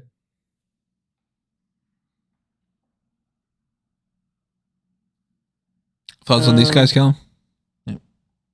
It's a mix. Like, I mean, I'm just going to look at it the perspective that I just don't believe that you would bring up the people that you have brought up and leave people like Ilya Dragunov and Tyler Bate in NXT. Just makes no sense to me. Like, Odyssey Jones has done jack shit in NXT, and yeah, he's a big guy, but like, I guess with a lot of these options, it's a real sink or swim thing. I don't know why JD McDonough's the one you choose out of, again, like, so like, oh yeah, you don't put like Tyler Bate or Dragunov because I know they might not be well known by the American audiences, but JD McDonough's the one you choose. Does he have to be problematic to get called up? Is that yeah, requisite? And maybe it is. Like, honest to God, maybe it is. Maybe they're like, let's try to make something of you. And I know he's always been a Triple H guy, pretty much from the beginning. But I thought like most of the NXT UK people were Triple H guys at one point or another. It's just the selections seem weird, and I mean, there's the potential that it's all a lot of swing or swim thing. But I think it's a real play to try and realistically freshen up the rosters, because otherwise you were just going to fall into the trap of, oh, it's just the same people just wearing different color shirts. Yeah, I mean, somebody like they're trying. Somebody like a JD McDonough has been around long enough that you can trust that he's not going to shit the bed, and you've got some brand new feuds that you can get with McDonough. You know, we haven't seen McDonough against Chad Gable or McDonough in a feud with Sami Zayn or something. You know, I mean, like, they can get some good stuff out of that. Jones is an untested person, so that's interesting that they're already shooting him up to the main roster, but maybe they feel like they need to have kind of the antithesis of the Bronson Reed heel side of things. It's like a, big guy like that. Oh, they have Braun Strowman, but then again, I think that Braun Strowman probably should have stayed on SmackDown anyway. But Also, it's interesting that Indus Veer is a part of NXT with the whole like Worlds Collide type stuff. And then he's brought up to Raw. They spend like 19 months talking about Veer's coming. He wrestles like 3 times, then he disappears, then he's part of NXT. Then Sanga's got a renaming as well. And then one of them's injured and all. Indus has been just, you can't trust anything is going to happen because within 3 weeks they change the plan up again. So Jinder's back with them. That's good though that they kept him in there. And I don't know what their plan is really going forward with that, but they brought Apollo Crews back up too. That's actually interesting. Like, real quick, not really a rant because I don't care enough, but that was a mistake. Wasting some of these quote unquote call ups on people that have already fucking been there. And Apollo Crews is like, yeah. And it's like, you've been on Raw for more than you've been in NXT. Like, yeah, Apollo. It's like, yo, you were fucking Intercontinental Champion at WrestleMania. Don't give me that. Yeah, you were a United States Champion too. I thought that was pretty funny. It's interesting that they brought up like Indus too, and they didn't bring up the Creed brothers. I was expecting that. You brought it to my attention. Julius looked. He looked excited. Upset. Yeah. Maybe he was just caught in a weird angle or something like that, but he looked like he was just sort of like, well, God damn it. This guy's glasses on. He just looks upset. Like, it's one of those catch-22 scenarios again, where it's like you want to have the genuine surprise of people who are getting called up, so you get that raw emotion. We talk about the Grayson Waller call up at some point when we get on the SmackDown side of things, but that also means that people are going to have genuine disappointment if they don't get called up. And a team like the Creed brothers, who have done pretty much all they need to do in NXT, like they're definitely like more than capable of moving up to the main roster. And then you see Indus pass you by. Admittedly, 2 of those people have already been on the main roster. But yeah, it is going to be disheartening to a lot of those people because I don't blame them at all. I mean, there was 18 superstars in one form or another drafted up from NXT to the main roster, and if you're not part of them, especially if you're considered like one of the big acts on NXT, then yeah, you're gonna feel a bit rough about it. Yeah, I'm sure if I was in my if I was in his shoes, I wouldn't be handling myself as well. I'd probably be like visibly like, what the fuck, But that's on the men's side of Raw. On the men's side of SmackDown, Pretty Deadly get brought up, and Alan, Grayson please. Waller and Cameron Grimes. Alan, do it. Nothing really. Okay, fine. Sorry. I was distracted. What were you saying? Do it. Give me a yes, boy. Come on. No, I'm not giving you a yes, boy. Stop asking me to give you. No wonder I didn't listen. Stop asking me to do it. We will get a yes, boy eventually. We'll get it one. We'll get it one of these days. At least the yeehaw for Cowboy Kelly. Cameron Grimes, we talked about this a million times. He absolutely needed to come up because there was nothing for him left to do in NXT. He wasn't going to win that NXT championship with this new crop of talent and everybody. You have to eventually start moving on, and Grimes has been in the system long enough. So, yeah, bring him on there. I still think that Monday Night Raw was a better fit for him, but, You've been doing nothing, like, period. Yeah, quite literally nothing at all. Yeah, I mean, he's had like a body transformation recently, so I'd be interested to see what that new look has on his like wrestling ability. So yeah, see how it works. The Cameron Grimes on SmackDown thing that I said, I think that he would have been better off from it than Raw. I think that applies to LA Knight as well. I think that was a big missed opportunity. Not only is it disappointing that they're not going to get as much mic time, and that Monday Night Raw's got the extra hour, so it's more likely that you'll appear to begin with, but more chances for backstage vignettes or anything that can really boost your character work and all. But somebody like an LA Knight, like, you're not going to be on the same brand as that championship. So there goes the idea that you've got any chance whatsoever to bump yourself up to that. And obviously there's missing feuds that are left on the table when it comes to things that if they keep the brand split as a true split, we're not going to see somebody like an LA Knight against like a Seth Rollins, which would have really been cool. Or we're not going to get AJ Styles against somebody on the Monday Night Raw side of things and all. So Cameron Grimes was somebody that I was interested in seeing up against like a Sami Zayn or a Kevin Owens or The Miz or, there's plenty of different people. There's more people on Raw that I'm more interested in Cameron Grimes going up against than there is on SmackDown. I'm a little bit worried about that too. But Grayson Waller's on there. So that's another great call up that we all pretty much were in the boat of like, it has to happen. You're talking about the actual call up footage. What stood out to you about that?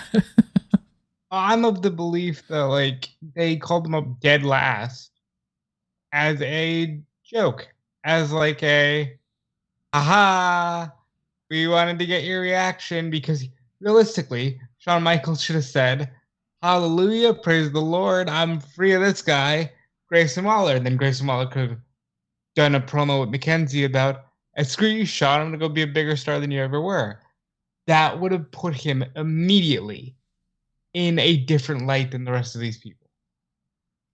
That said, like, yeah, this was the right move. And the more I thought about it, it's better to keep him away from The Miz, because now he's SmackDown's Miz. Mm-hmm. So good move. And I think he is a really good potential future United States champion.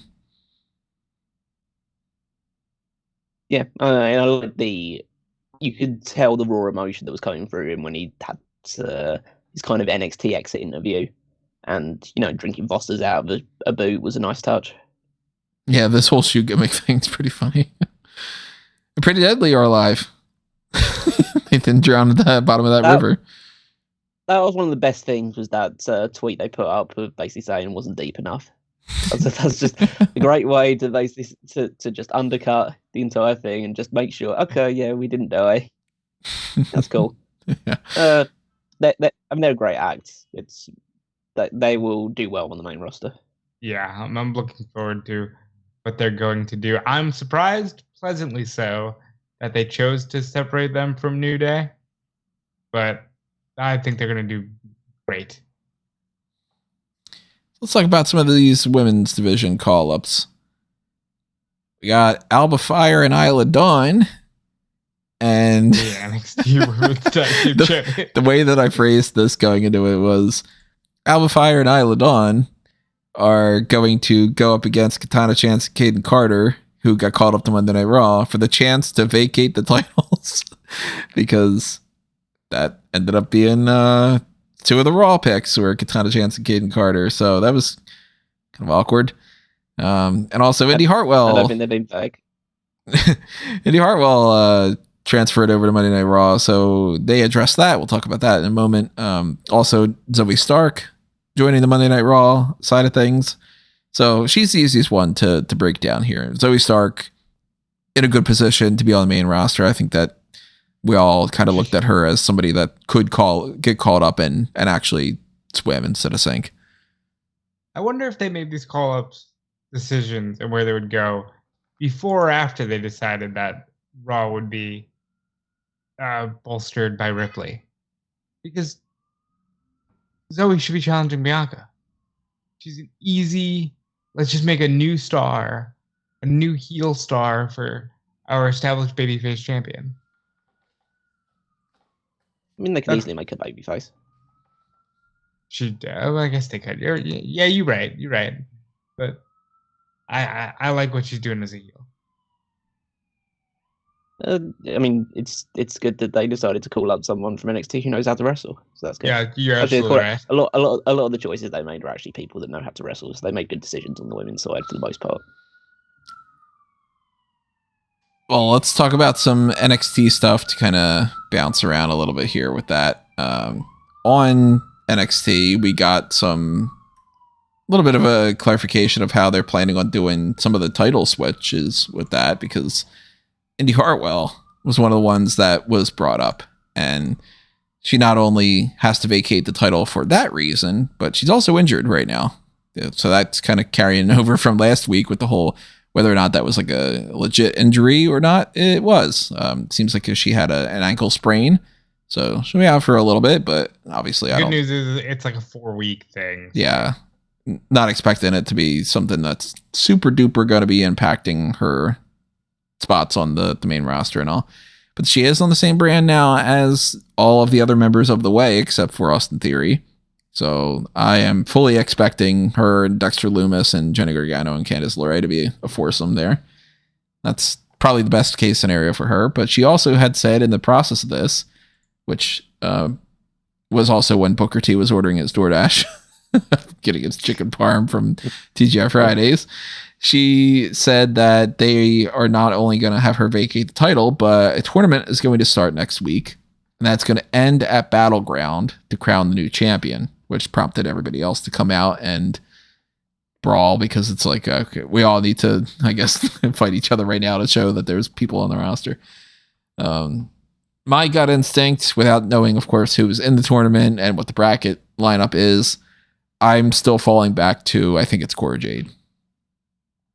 I think it's Tiffany, as I illustrated by my Fantasy League picks, WWEFantasyLeague.com. And I think either way, it's one of those two, because they were the first two to come out and grab the belt. Yeah, I mean, if it's not one, it's the other in my mind, too.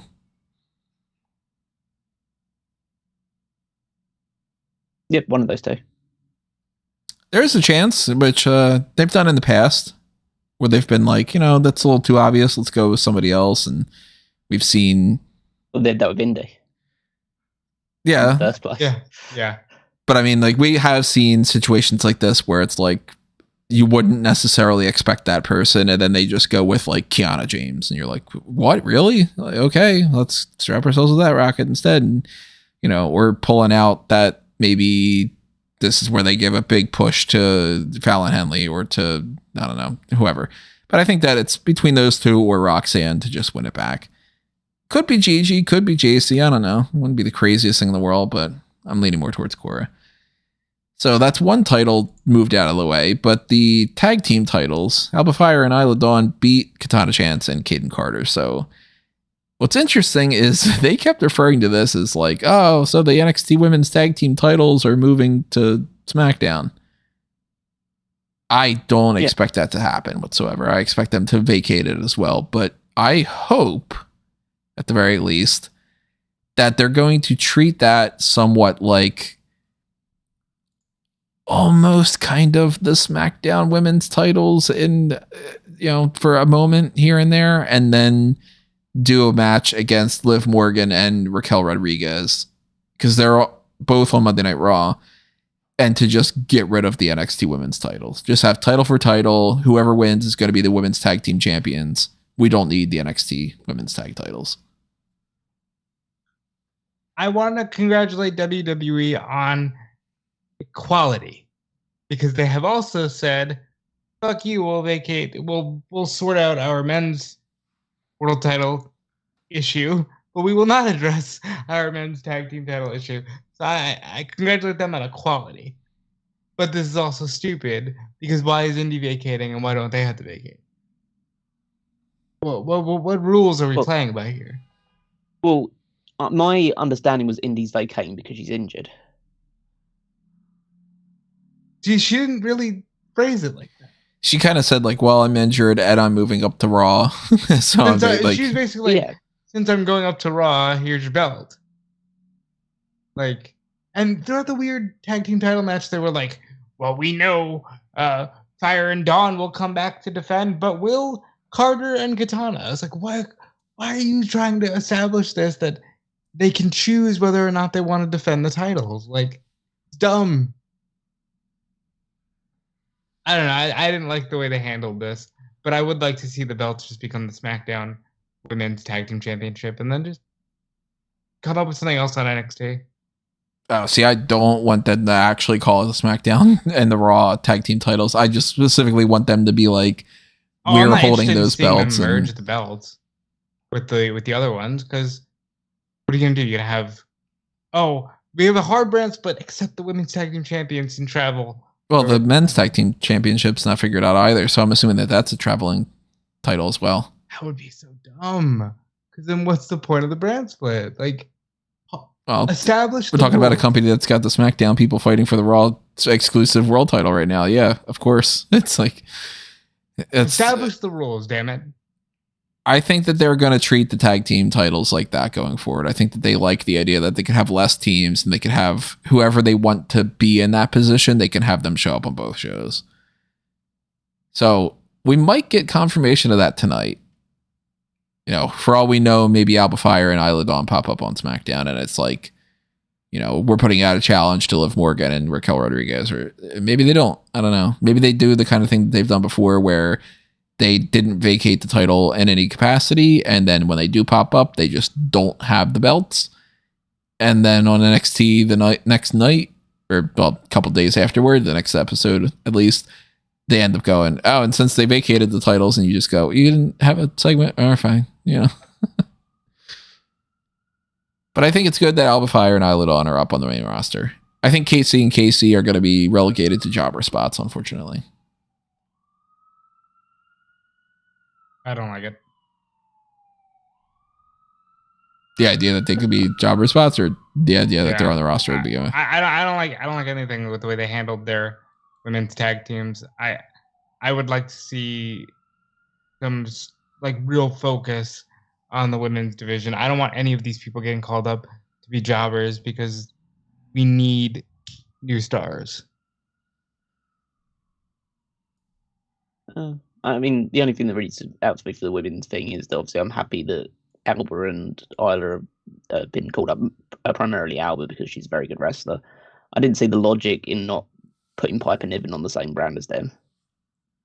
But that was a slam dunk for a new trios group that you could really build up as a main threat to Bianca. Not necessarily the one that dethrones Bianca, but having those two as tag champions and Piper as the front woman of the group, I thought that was just easy. So don't know why she's still on Raw while they're over on SmackDown. I'll have to keep them as like the witchy characters. Piper Niven, I don't know if she necessarily has any interest or ability to pull off the witchy thing. I know she would. Well, I know that she put out a tweet prior to the draft of those three together, so I assumed that she kind of wanted to be in the same group with them. Yeah, like they always drop the witchy thing and just be. I mean, we did a full Sean Ross Sapp was asked her about this. We did a full blown article over on Fightful, which is great. You guys should check it out. Where she's like, "Yeah, put me with them. Put me with, I believe it's Nikki too. You know, they want the whole Goddess faction. They want it. I think they deserve that, right? You know." Well, Nikki and Piper are still on Raw, so I mean, maybe we see at least those two against those two down the line or something. The Raw and SmackDown women's titles, as we expected, they are on the opposite brands right now. So Backlash tomorrow night is going to settle at least a portion of that when both of them retain their titles. And then they get some kind of a segment on Monday Night Raw where they end up swapping them. And you know, that's clearly what they're going to do going forward. If they have something else in their back pocket, that'll be a shock for me. So the way it's looking at right now, Bianca's got Damage Control still on the same brand. Hopefully she doesn't feud with them any much longer, but she's got Alba Fire, she's got Isla Dawn, she's got potentially, I guess, if they want to try for the 19th time to boost Lacey Evans to that level, but she's mostly got Charlotte Flair.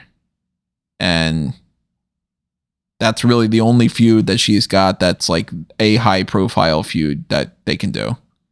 So I don't know what their grand scheme is for SmackDown and how they plan on getting 12 months out of this, but we'll see. Raw's got a lot going on. You got, of course, Raquel and Liv, and you got Becky, and you got Rhea, and you got Ronda and Shayna, and you know, somebody new like a Zoe Stark, and you got Candice and Indy and whatnot. There's a lot more people on Monday Night Raw's women's division, kind of unbalanced again. I'm feeling a lot more safe about both Monday Night Raw sides than I am on SmackDown. That's not too surprising for me. But there's also free agents. And they did this differently this year. They did it stupider this year. Yeah, they did. In the past, they've had where it's like, okay, if you're injured, they're not necessarily going to draft you, which makes sense because why call attention to why somebody's not there? And why put them on a brand if you don't know exactly for sure where you're going to put them going forward? If you've got a couple weeks or a couple months or even a year or whatever for certain people, then give yourself the flexibility that they don't have to go exactly where you want them to go. And then that way, if you run into a situation where 2 months from now you're realizing that SmackDown needs somebody, then you put somebody that's on there that's, a returning so-and-so. They also had people in the past, and they're carrying over this year, with people like Logan Paul, and if they want to treat somebody like a John Cena or whatever, they are technically free agents because you don't want to make them have to be on one brand. But this year they just decided to specifically draft people to free agency, and we talked about how weird it is. Free agency works, right? We talked about how weird it was that they had drafted Edge and that they had drafted Trish Stratus. And from the very start, I said, Brock Lesnar's not getting drafted to one thing or the other and staying there. And they must have realized it because they started off the second night of the draft with, never mind about Brock anyway. Just like, that's dumb. I don't know if they planned on drafting Brock and then they realized after the fact when they were looking at the sheets that they were like, fuck, we really shouldn't do that. Or if they literally planned to advertise Brock just to say no, just to get Brock on like the pictures for the draft. The draft is happening and Brock is one of the people, then they just need to clarify it. But that's not at all surprising to me that Brock is not a drafted Raw or SmackDown superstar. It's the right move for that matter. I'm not criticizing that. I just criticize the idea that why did you even pretend like you were going to draft him? You weren't. Well, here's my issue. If you were going to play that game, why didn't you draft Edge and Trish as free agents? And John Cena and just have all these other fun names that you could have said, don't forget about them. Free agency. Like, oh, you want to be realistic with Brock, but nobody else? Mm-hmm. What is that? They just flat out didn't say anything when it comes to like Logan Paul. They were just like, yeah, they didn't mention anything about Gable Steveson either. He was drafted in Monday Night Raw and didn't do jack shit. So, yeah, Brock's the only one that they addressed in that capacity. But they also addressed some other people. Now, the injured ones that weren't drafted are, for instance, Alexa Bliss. Carmella, of course, she's not injured, but she's, going to be on pregnancy leave. They didn't mention anything about Lita, even though they have the Trish thing. Big E, we don't know what's happening with his potential future. I still think that he probably won't be back in the ring, but there's been more chatter than he might be, so that's hopeful. The Bray Wyatt thing is still confusing. They haven't talked about that whatsoever. We don't know the status of Randy Orton or R-Truth or Robert Roode or Shanky. I mean, he's been gone for a long time. For all we know, he might have been released and they just didn't take him off the website or something. Tommaso Ciampa is still injured. So those make sense. What the hell's happening with Aaliyah? Well, Callum, you had a wonderful comment about this. Oh yeah, the idea that she worked 7 long years in NXT to get called up only to be thrown back into the den of wolves after at the first possible opportunity to do so. It's it's a bit of an indictment on her that basically said, okay, like you've been here long enough, let's move you up now. Never mind, coming right back. Nice to see you again. She probably still has her locker there all filled out, ready for her to go. Like, yeah, it's to clarify, they have not said whatsoever that she's back in NXT. For anybody who's wondering, I did recall seeing either a tweet or some sort of post out there that said that Shawn Michaels had negotiated a deal to bring it was Aaliyah and someone else to Mustafa Ali to NXT. Where's that? And where's that news? Like. Yeah, I didn't come across that at all. I need to have a look to see where I found it. I'm sure I did see it somewhere because I wouldn't have just brought it up otherwise. You had a fever dream. Yeah. Now, somebody like a Mustafa Ali, he is on the free agent side of it right now, and they went through and they actually removed the brand logo from his page on WWE.com. They didn't for Aaliyah. They have her down at SmackDown. That's interesting too. I mean, obviously you can't say that that's a guarantee of one thing or whatever, because the website, some of the people don't know what the hell they're doing there. And some of the people know exactly what they're doing, but they're told nothing. So they have to just guess and not do shit, But it's embarrassing how often. Go ahead, Cal. I was gonna say, so this was a tweet that went out from the main WWE account. Breaking: Yes. After several NXT superstars were drafted last night, Shawn Michaels has negotiated a deal to draft WWE superstars Aaliyah and Mustafa Ali to NXT. Serious? That's what WWE put out there. So Wow. I don't know whether they follow through or not. It doesn't really matter one way or the other. First of all, shame on myself and Tony for just having zero knowledge of that. No, shame on them. Fuck them for having to do this where you have to track 400 goddamn accounts and you got to watch Raw Talk and all that. No, we already do. We do more work than we need to. Screw them. I'm not taking any shame. My favorite thing of this draft was everyone collectively going, "What time is the SmackDown load?" Nobody fucking knows. Yeah, that's to put it this way. More than 2 teams worth of website people. 3 teams. Put it that way. On the 3 different teams worth of people writing about pro wrestling and tracking this for their entire careers go, wait, when the fuck is that on? Which goes to show how many people are watching that show. 8? But that's crazy. I didn't even know that. Sucks for Aaliyah. Full stop. Sucks. And Ali, I figured he would go to NXT. Ali going to NXT, if that's true, they don't have him listed as part of NXT, but hey, if they tweeted that out, then more than likely that's true. He is that replacement for the Apollo Crews side. And you know what? Big fish in a small pond. Cool. I'm down for it. Aaliyah sucks. That's heartbreaking, man. Look, well, sink or swim. If you thought that she sank, why is she still employed? Yeah, if you're telling me sink or swim, I think I think the decision has been made. Why not cut ties at this point if that's the case?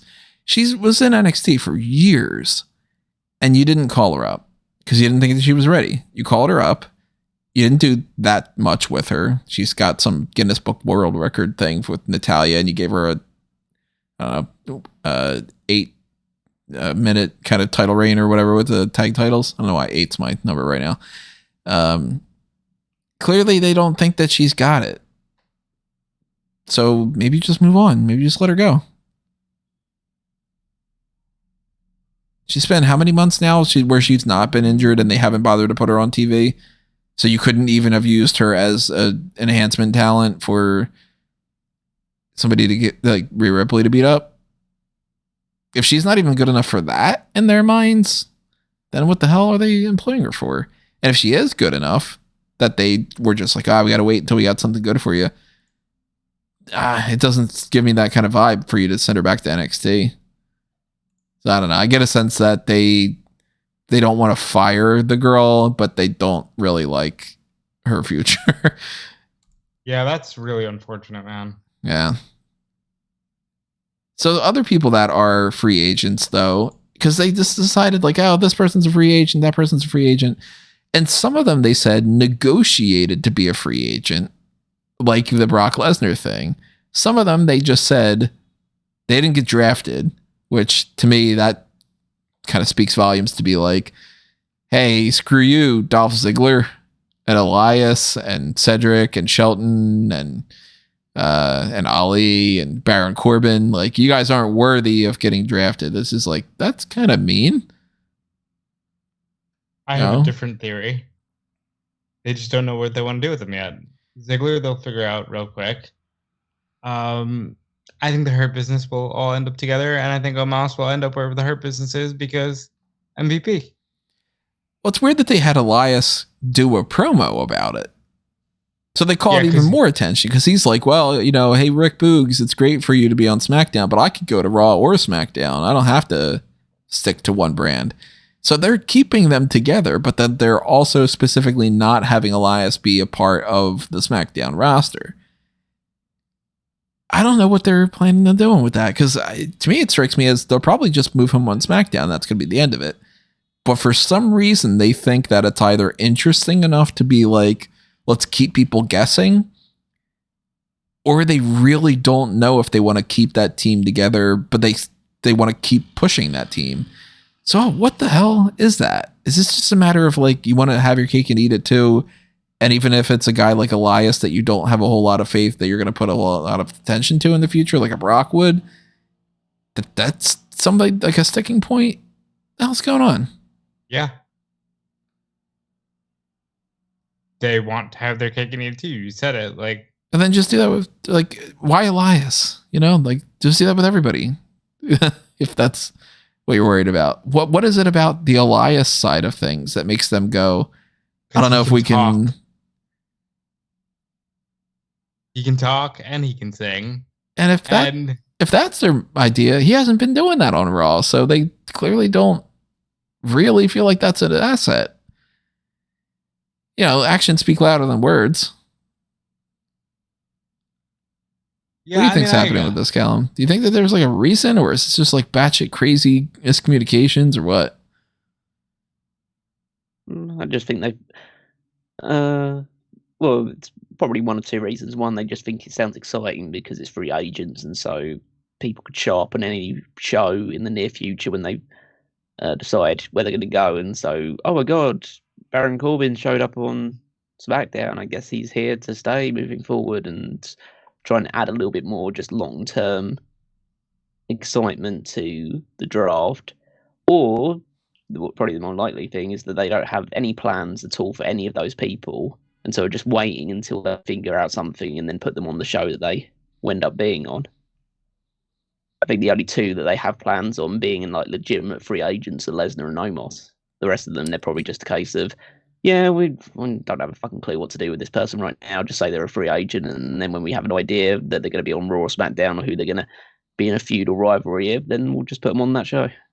You know, Moss thing they've put a lot of attention towards, and he is giving me off this vibes with this random, you know, we're going to put him with Brock at WrestleMania, then we're just going to do this random thing with Seth Rollins for Backlash. It strikes me like they specifically want Omos to be a featured attraction that they can move around, and every couple of months they're just going to put him with somebody. Not the worst idea in the world, but I don't see that happening. No, I mean, I'm not opposed to the Omos thing. I find it more annoying that they're doing that with like Elias or Ziggler or whatever. But if Omos is going to just show up every couple months here and there to be like, all right, we give him a push and he feuds with, I don't know, Karrion Kross on SmackDown. And then we don't need to be beholden to him being a part of the SmackDown roster. We could put him on Raw and whatever. Sure, why not? I mean, I'm over Omos to begin with. He already lost. He's not improving at a rapid enough rate for me to be like, nah, you know, if you keep putting it forward, he's going to be a future world champion or anything. I'm really curious what they're doing with Von Wagner and Zion Quinn. Because hopefully nothing. It's weird to me. Hey, eligible NXT superstars, anybody can be called up. These two are called up, but not to Raw or SmackDown. Okay, so why aren't they just still NXT superstars? Because we kind of want to bring them up, but we don't know what to do with them yet. Okay, well then just don't call them up then until you're ready. Because all we've gotten so far is Von Wagner and Mr. Stone on NXT looking at baby pictures of Von Wagner. At least they're doing something with him. Zion Quinn, I think, is sink or swim, and I think he might end up going the furthest of all of them. If they get a bug up their ass that he can be great, he might end up being a really big deal. Or he'll just disappear and never be seen on the main roster. It can honestly go either way.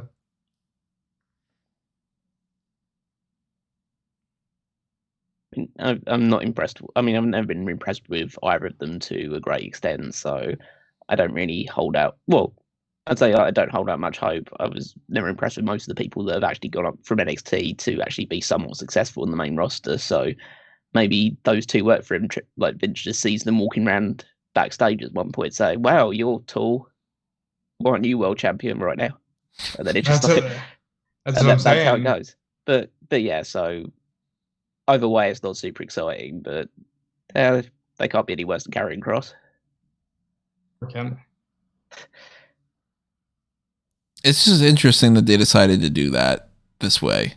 And, you know, I don't know if we will end up looking back in a couple weeks or a couple months and go, well, with the benefit of hindsight, they clearly had this planned, or if they're going to just do something and it'll stick or it won't, or if we're going to look back in a couple weeks or months and go, they didn't have a goddamn thought in their mind when they went and did this. They just announced some random shit, and they might as well have just announced that Boa was coming up because it didn't matter. One of the things they didn't address, but they kind of addressed it in a different way, Andre Chase not popping up on NXT, and instead they had him cancel Class, and Duke Hudson took over Class, and of course he's calling it Duke University because you got to play into that a little bit. He abolished pop quizzes, which is good. You know, nobody likes pop quizzes. But they didn't fully write him off, but at the same time, I mean, the fact that he did that random tweet about moving on and addressing it in that way, at least didn't come up to the main roster in the draft. So what do you guys think's happening with Andre Chase? Hopefully nothing terrible. Hopefully what? You paid it out there. Hopefully nothing terrible, because I like Andre Chase. He got over, you know? Like, yeah, more than anyone else. I'm a fan. On that roster. Let's go. None. Okay. No future projections of you think he's leaving WWE or something? Nah. And I'm my fault is that he probably just had the assumption that he was going up, and now he's in it, and then he was just told, "No, you're not going up." It's like, okay. Imagine they told him like, "No, you're like we're wrapping you up," and he's like, "Oh, cool, I'm going up." And it's like, we got Axiom unmasking Scripps. Fucking stupid. Move on. I thought it was funny. It's like Scripps jumps out at Axiom to start the match and all. They do their whole thing. Axiom offers a hand to Scripps to be like, oh, you know, why don't we like settle this? Like we're buds now. And Scripps goes for a punch and gets unmasked, and everybody's like, Reggie, and Booker's going, oh, so you know who that is?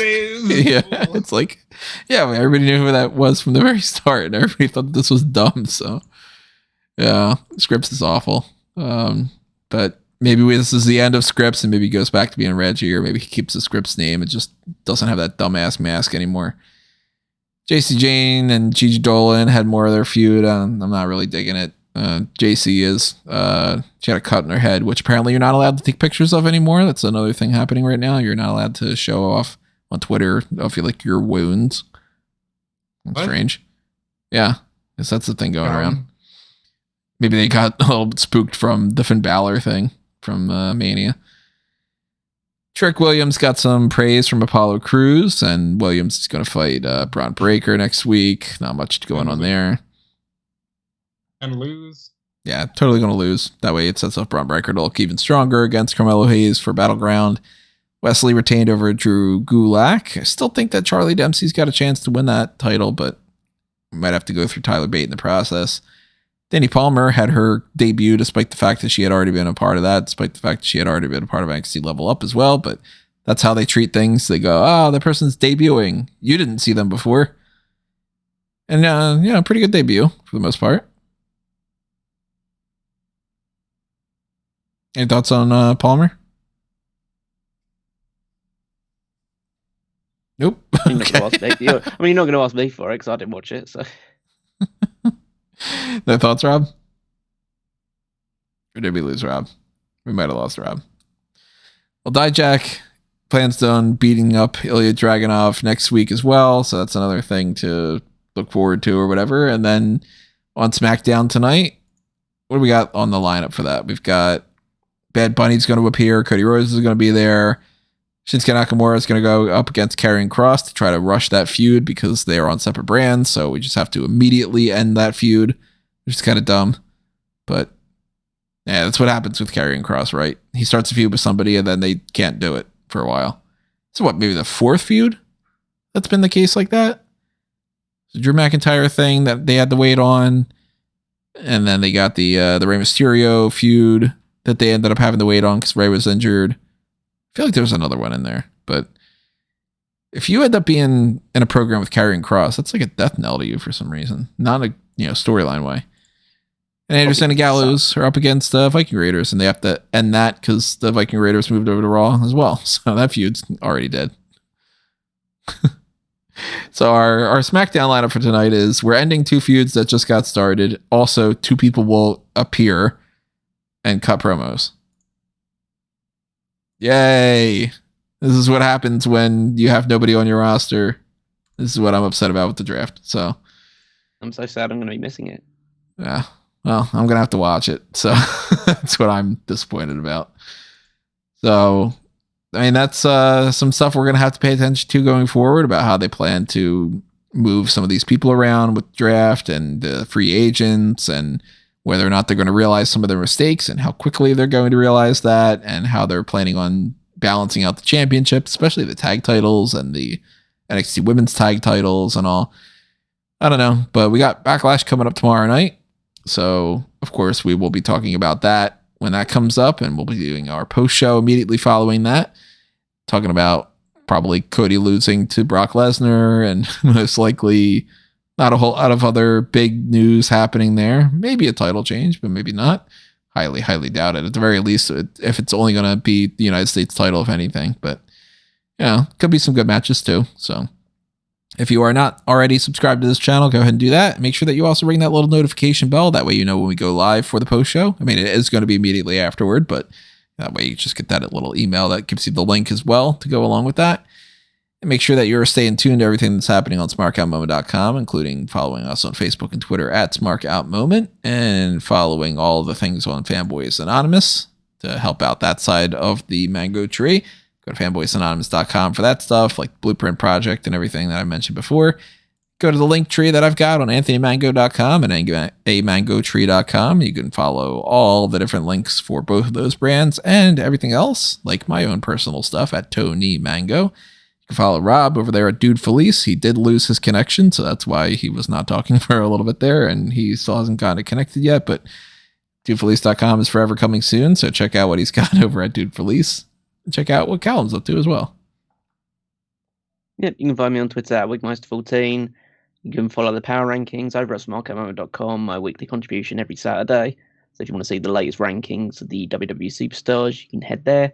And coming up this weekend as well, I will be posting the Fantasy League, which we drafted earlier this week. And the first points will be scored at Backlash, and then I'll be tracking it throughout the course of the year. So head on over to wwefantasyleague.com, probably on either Saturday or Sunday, and you'll find the rules and the latest standings all there. Cool. That's it for this episode of the Hot Tags, everybody. I want to thank you for listening to this. And, of course, drop your thoughts in the comments below. Keep the discussion going. And we will see you next week with something that we actually recorded already in advance. We did our whole discussion on fantasy booking using only the people who have won the previous version of the World Heavyweight Championship at WWE. We figured out a pretty sweet ultimate card for that. So if you are interested in more fantasy booking stuff, you got that coming your way. Got another round of the hot tags coming up next week as well. And then after that, we start getting into some other kind of stuff with maybe we get into who do you associate with each title is kind of my current thing. I'm thinking maybe we do. Probably also be recording that Pick Your Poison from Frankie about the Mount Rushmore of the worst wrestling gimmicks ever. We'll probably be knocking out a Darkcast on top of that. So we're going to hit you with quite a bit around the 17th of May. But stay tuned for whatever's happening immediately following, of course, this podcast being SmackDown coverage tonight that Dallas is going to be covering. And anything else that you see on smarkoutmoment.com, just click the like button and share it around and we'll see you next time, everybody. But for now, this has been another Smark Out moment, and we're being counted out.